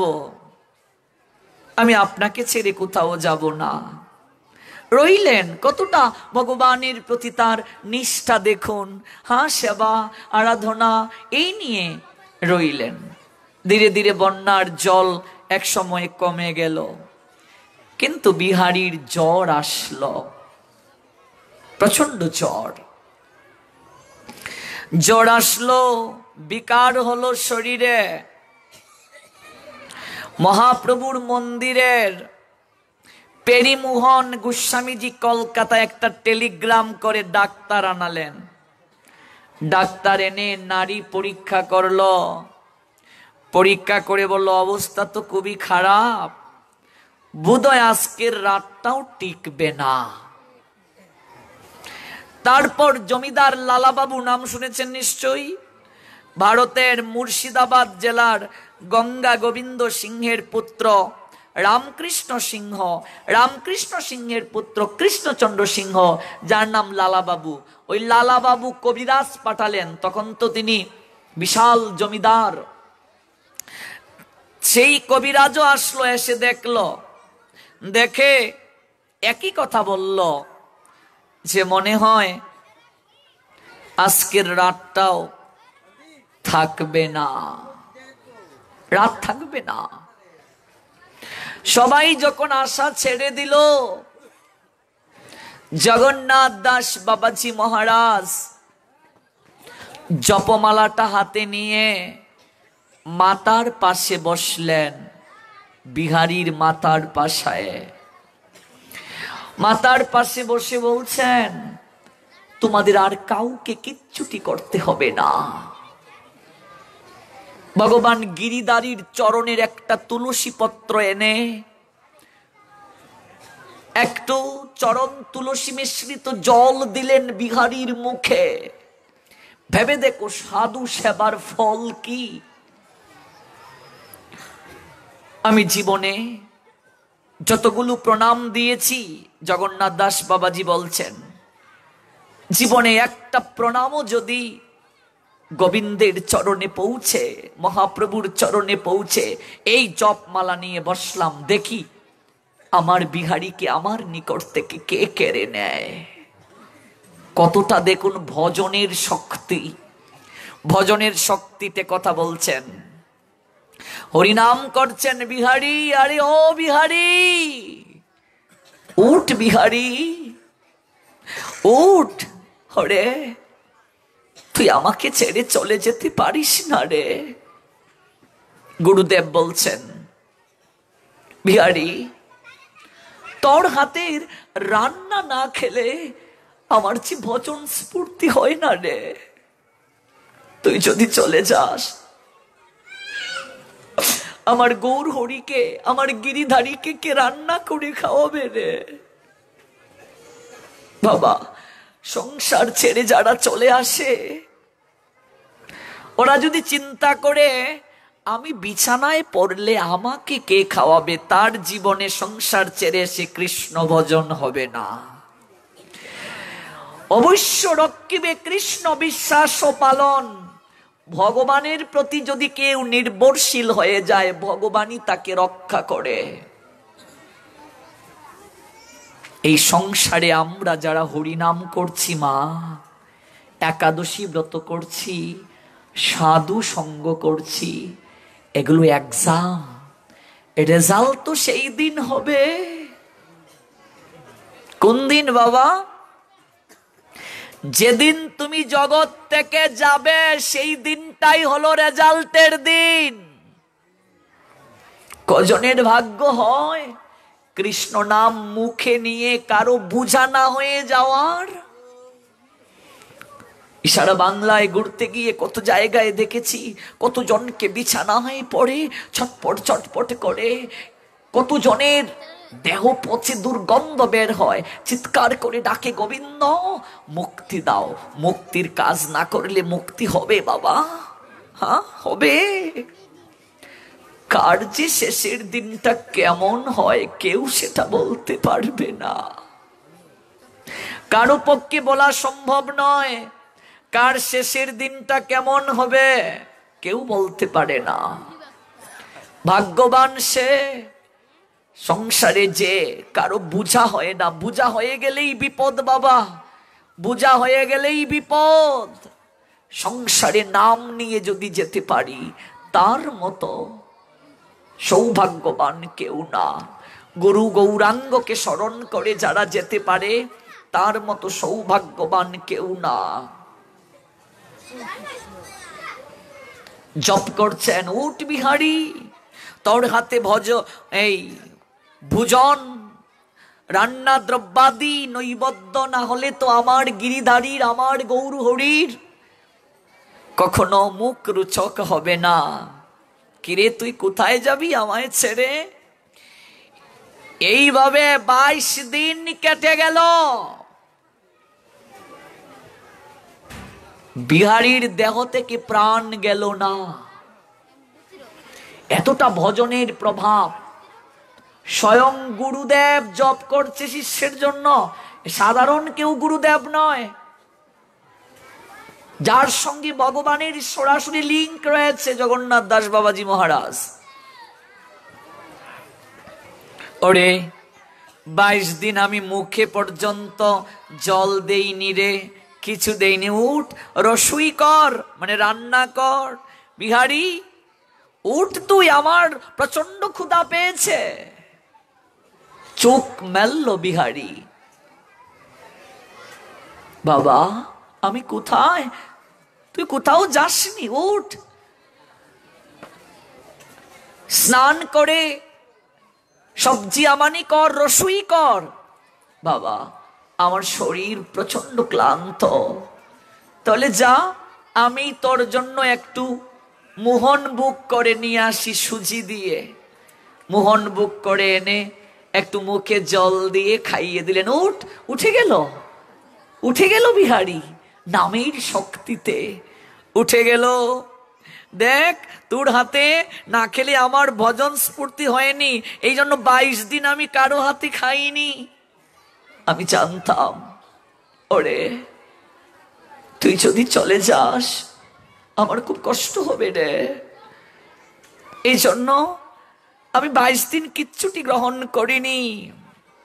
ভেবে দেখো, ভজন করতে করতে সিদ্ধ হয়ে গেলেন, এই জন্য বৃন্দাবনে তাকে সিদ্ধ বাবা বলা হয়, জগন্নাথ দাস বাবাজি। এই জগন্নাথ দাস বাবাজি মহারাজের সমাধি হচ্ছে নবদ্বীপে। তিনি যে কেলি কদম্ব বৃক্ষের নিচে বসে হরিনাম করতেন, এই বাবা দেহ রাখার পরে কেলি কদম্ব বৃক্ষের প্রত্যেকটা পাতা শুকিয়ে শুকিয়ে পড়ে গিয়েছিল, যেন বৈষ্ণবের বিরহে বৃক্ষটাও শুষ্ক হয়ে গিয়েছিল। এক সময় ওই যে বৃক্ষের বাকলগুলো উঠা শুরু হয়ে গিয়েছিল, আর সেই বৃক্ষের মাঝে হরিনামাঙ্কিত অক্ষর বেশি উঠেছিল। নবদ্বীপে দেখবেন, যদি কখনো যান সমাধি মন্দির দর্শন করে আসবেন। এতটা সেবা করলো, জগতে তিনি 147 বছর প্রকট ছিলেন। দেহ রাখলেন 1304 বঙ্গাব্দে, ফাল্গুনী শুক্লা প্রতিপদে। 1304 বাংলায় দেহ রাখলেন, 1304 বাংলায় জগন্নাথ দাস বাবাজি মহারাজ। দেহ রাখার 4-5 দিন পূর্বে বিহারীকে ডেকে বলছেন, বিহারী একটু কাছে এসে বসতো আমার। বাবা বিহারী, ওরে মন বলছে আমি আর বেশি দিন তোর সঙ্গে থাকতে পারবো না রে। দেখুন গুরু গৌরাঙ্গের সেবা যারা করে শেষের দিনটা তাদের কি হয়, এই কথাটা বলেই বিশ্রামের পথে যাব আমরা। কি হয় শেষের দিনটা, ভগবান কি পুরস্কার দেন, গুরুদেব আমাদের হয়ে ভগবানের কাছে কি প্রার্থনা করে পুরস্কার দেওয়ান। মন বলছে আর বেশি দিন তোর সঙ্গে থাকতে পারবো না। এ কেমন কথা বলছেন বাবা? বিহারী তুই সারাটা জীবন আমার সেবা করলে, তোকে তো কিছুই দিতে পারিনি রে। আজকে তোর যা খুশি তাই চা, বল তোর কি চাই। আমার কিচ্ছুটি চাই না বাবা, তুমি আমায় ছেড়ে যেও না। জগতে সবচেয়ে বিরহ কি বাবা? রায় রামানন্দ সংবাদ নিশ্চয়ই পড়েছ চৈতন্য চরিতামৃতে। হ্যাঁ, মহাপ্রভু রামানন্দকে জিজ্ঞেস করলেন, রায় জগতের বুকে সবচেয়ে দুঃখটা কি, জগতের বুকে সবচেয়ে বিরহটা কি? জগতের বুকে সবচেয়ে কষ্টটা কি? মহাপ্রভু রামানন্দকে প্রশ্ন করেছিলেন। রামানন্দ উত্তর দিলেন, প্রভু, কৃষ্ণ ভক্তের বিরহ বিনা বিরহ নাই আর। জগতের বুকে সবচেয়ে বড় দুঃখ হচ্ছে বাবা, কেউ যদি সাধু সঙ্গ থেকে বঞ্চিত হয়, কেউ যদি কৃষ্ণ ভক্তের সঙ্গ থেকে বঞ্চিত হয়। এই জন্যই তো দেখবে হরিদাস ঠাকুরের বিরহে মহাপ্রভু কতটা ব্যথিত হলেন। আবার আসলে হরিদাস নির্যান শোনাবো। মহাপ্রভু কতটা কেঁদেছিলেন হরিদাসের জন্য, যে এই বঙ্গভূমি থেকে জগন্নাথ দর্শনের জন্য মাঘ মাসে যাওয়া হতো। হরিদাস দেহ রাখার পরে মহাপ্রভু নিষেধ করেছিলেন। এই তারিখে সেন শিবানন্দ ওদেরকে বললেন, আসার প্রয়োজন নেই, আমার মনটা ভালো নেই। হরিদাসকে এতটা ভালোবাসতেন মহাপ্রভু। সবচেয়ে বড় বিরহ কৃষ্ণ ভক্তের বিরহ। ভক্ত যদি ছেড়ে চলে যায়, এর চেয়ে বড় বিরহ হতে পারে না। সাধু সঙ্গ থেকে যদি কেউ বঞ্চিত হয়ে যায়, এর চেয়ে বড় দুঃখ হতে পারে না। আমার কিচ্ছুটি চাই না বাবা, তুমি আমাকে ছেড়ে চলে যেও না। তুমি না বলেছিলে, আমার হাতের রান্না ছাড়া তোমার ভোজন স্ফূর্তি হয় না। তুমি যদি আমায় ছেড়ে চলে যাও, আমি এতিম হয়ে যাব। আমাকে কে দেখে রাখবে? আমাকে তুমি কার কাছে দিয়ে যাবে বাবা? বিহারী, তোকে গৌর হরির কাছে দিয়ে যাব রে, তোকে মহাপ্রভুর কাছে দিয়ে যাব বাবা। আমি কিচ্ছুটি চাই না তোমার কাছে। না না না না না বিহারী, তুই সারাটা জীবন আমার সেবা করেছিস। বল, সেবায় দেবা বন্দী হয়ে যায় বাবা। সেবা করলে কৃপা হবে। কেউ যদি সাধুর সেবা করে তার কৃপা হয়। সেবায় দেবতা বন্দী হয়ে যায় নিশ্চয়ই।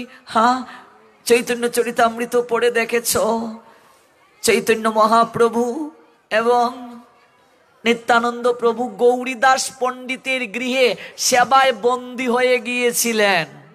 বর্ধমানের কালনা আশ্রমে যদি যাও, দেখবে মহাপ্রভু নিত্যানন্দ প্রভুর দুটি বিগ্রহ আছে। মহাপ্রভু আর নিত্যানন্দ প্রভু নিজের দেহ থেকে দুটা বিগ্রহকে সৃষ্টি করেছিলেন, সেবার দ্বারা বন্দী করে রেখে দিয়েছিল। এটা হচ্ছে ঝলক দর্শন, সবাইকে দেখায় না। এই কপাট বন্ধ করে আবার খুলে, আবার কপাট লাগায় আবার খুলে। কারণ গৌরীদাস পণ্ডিত সেলামির নিকটে একেবারে লম্বা হয়ে পড়ে গিয়েছিল। মহাপ্রভু সন্ন্যাস যখন নেবেন, সন্ন্যাসের আগে গৌরীদাস পণ্ডিতের কাছে গেলেন। ওই গৌরীদাস পণ্ডিত ত্রেতা যুগে ছিলেন বিভীষণের পুত্র তরুণী সেন, দাপরে ছিলেন সুবল, আর কলিযুগে আসলেন গৌরীদাস পণ্ডিত হয়ে। সুবল সখা গৌরীদাস হয়ে আসলেন কলিযুগে।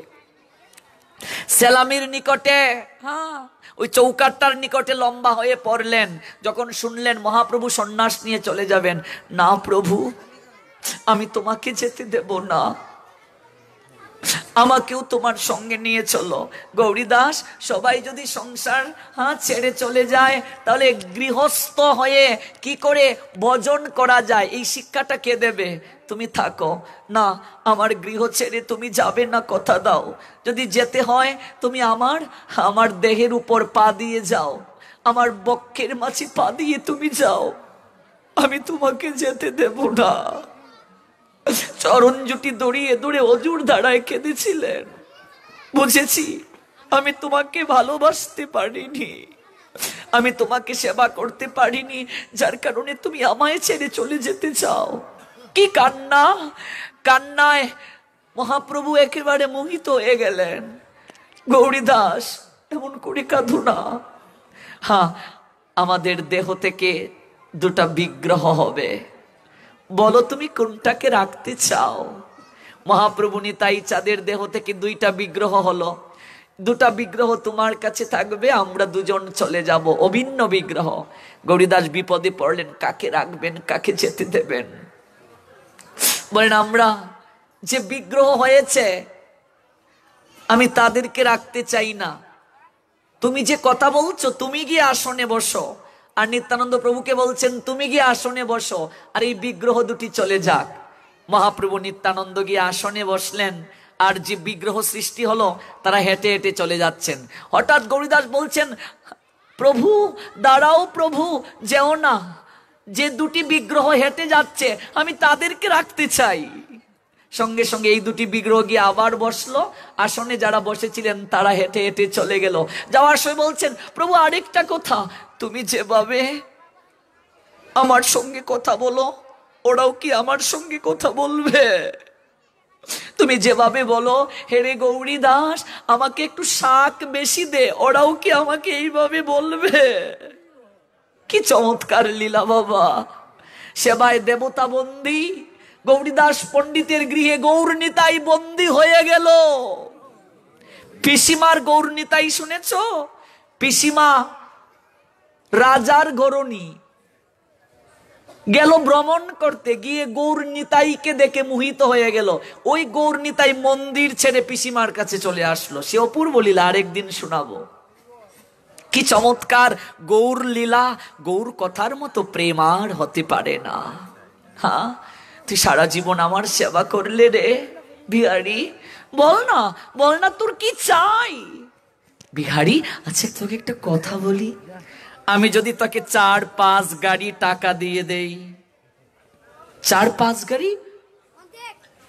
বিহারি মনে মনে বলছে, যার সম্বল একটা লুটা, এই লুটা দিয়ে জল গ্রহণ করে, একটা ছেঁড়া খাতা, তিনি আমায় 4-5 গাড়ি টাকা দিয়ে দেবেন? শুনি, এত টাকা পাবে কোথায়?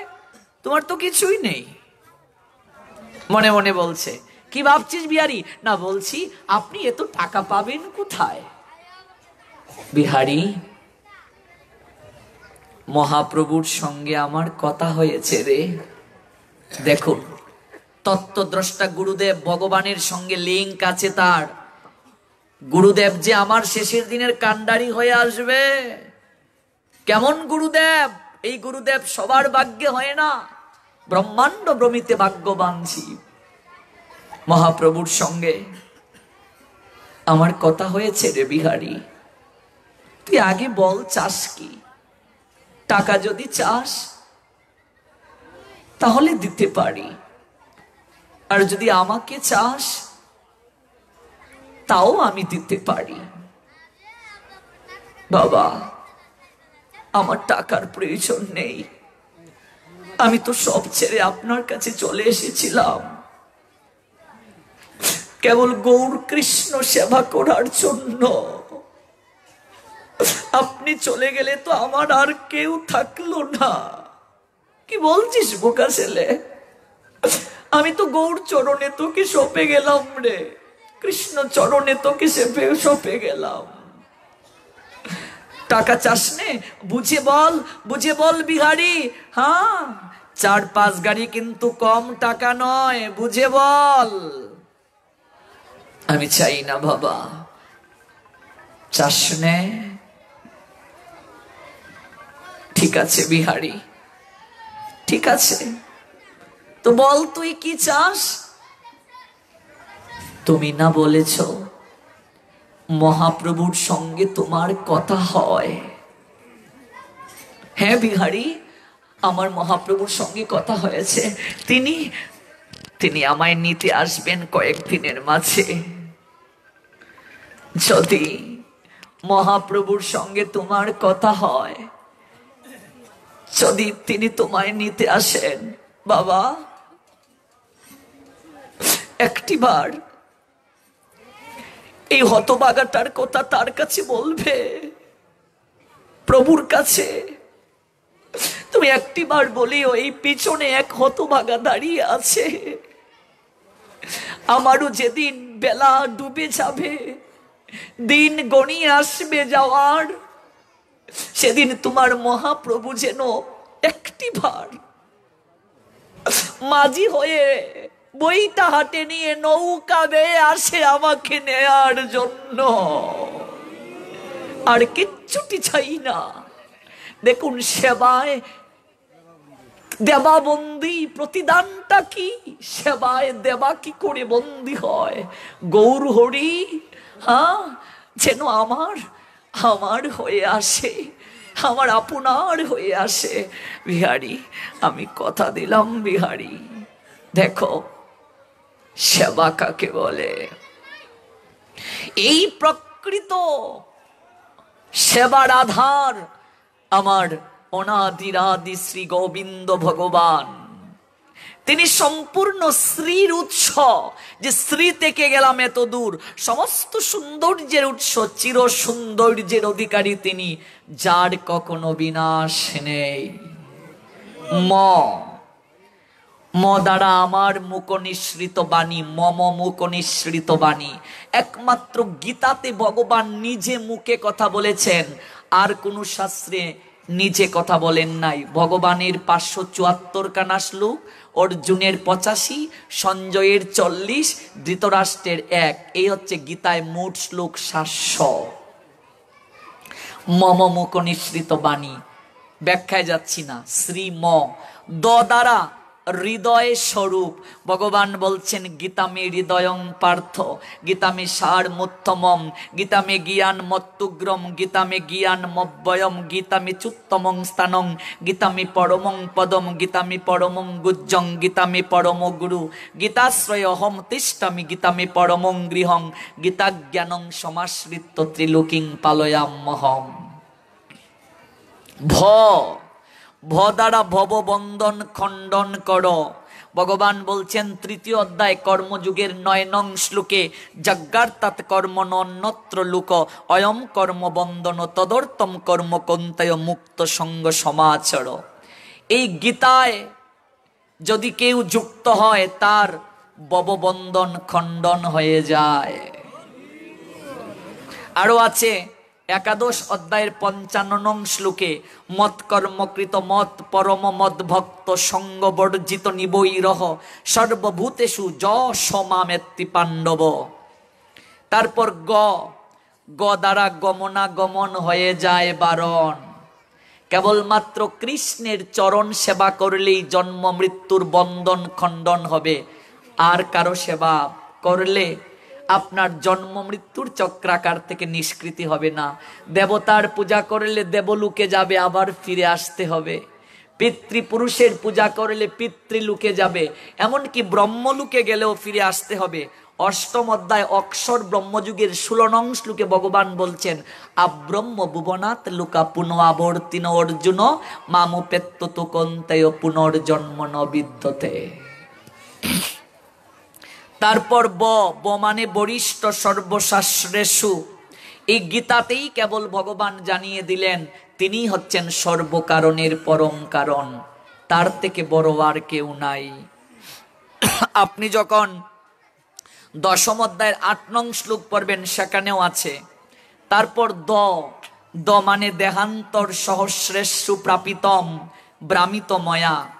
কেবলমাত্র দেহের পর দেহ ধারণের যে প্রক্রিয়া, এই প্রক্রিয়া নষ্ট হবে কেউ যদি গোবিন্দের সঙ্গে যোগ স্থাপন করে। যোগ মানে কি? সংযোগ। তারপর গি মানে গীত, গীত মানে গান করা। গই ধাতু ত প্রত্যয় যুগে গীত শব্দটি এসেছে, গান, ভগবানের গান। আপ স্ত্রীলিঙ্গে গীতা মাতৃস্বরূপিণী। মা যেমন স্তন পান করিয়ে সন্তানকে বাৎসল্য দিয়ে বড় করে তুলে, গীতাও তেমনি নিত্য নতুন জ্ঞান অমৃত পান করিয়ে আমাদেরকে মানুষের মতো মানুষ করে তোলে। তারপর গীতা তা মানে তরুণী অম্বুজৌ। তরুণী মানে নৌকা, তরুণী নৌকা। বলছেন কেউ যদি গীতা রূপ নৌকাতে আরোহণ করতে পারে, গীতার সঙ্গে সম্পর্ক স্থাপন করতে পারে, ভগবান বলছেন এই তরুণীর মাঝি স্বয়ং আমি, অর্থাৎ অনাদিরাদি গোবিন্দ ভগবান। কেউ যদি গীতা নৌকায় আরোহণ করে, পার্থ সারথী ভগবান নিজে বইটা বেয়ে এসে সেই ভক্তকে সংসার নামক সমুদ্র থেকে বইটা বেয়ে উদ্ধার করে পার করে দেয়। জয় জয় নিতাই গৌর সীতানাথ প্রেমানন্দে, হরি হরি বল। জয় জয় শ্রী রাধে। এই হলো শ্রীমদ ভগবত গীতার একেবারে সংক্ষেপে ব্যাখ্যা। আমরা অক্ষরটির অর্থ কেবল জানলাম, আমরা ব্যাখ্যায় প্রবেশ করিনি। তবে দীর্ঘ সময় নিয়ে যদি আমরা আসি, এগুলো বিস্তারিত ব্যাখ্যা শুনব। একটা অনুরোধ সবার কাছে রেখে যাব, সেই অনুরোধটি হচ্ছে আপনারা সবাই প্রত্যহ এক অধ্যায় হলেও গীতা পড়বেন। সংস্কৃত যদি না পারেন বাংলা অনুবাদটাই পড়েন। এক অধ্যায় যদি না পারেন একটা শ্লোক হলেও পড়েন। তাতেও যদি না পারেন একটা শ্লোকের বাংলা অনুবাদ পড়েন। যাদের অক্ষর জ্ঞান নাই অন্তত তারা গীতাটা বুকে হলেও নেন। মনে রাখবেন, যারা রিডিং পড়তে পারে, চোখে যাদের আলো আছে, তাদেরকে গীতা না পড়লে ভগবান কোনোদিন ক্ষমা করবেন না। যারা পড়তে পারে না তাদের ক্ষমা আছে, কিন্তু যারা পড়তে পারে তারা যদি পড়ে না, ভগবান বলবেন তোর চোখে কেন আলো দিয়েছিলাম, তুই কেন পড়লে না, তুই কেন জানলে না। সেই শিক্ষা বিফলে গেল যদি এই শিক্ষাকে ভগবানের সেবায় না লাগাও। আজ থেকে গীতাকে আমার বয়সী স্টুডেন্ট যারা পড়ার টেবিলে রাখো, নিজের পড়া শুরু করার আগে একটু পড়ে নাও। ঘুম পাচ্ছে না, বিছানায় শুয়ে শুয়েই পড়ো, তাতে গীতার অমর্যাদা হবে না। কিন্তু ঠাকুর গড়ে বেঁধে রেখে শুধু চন্দন চর্চিত করে তুলসী দিলে গীতার মর্যাদা হবে না। আজকের এই পাঠের এই হোক আমাদের অঙ্গীকার, আমরা প্রত্যহ যেন গীতা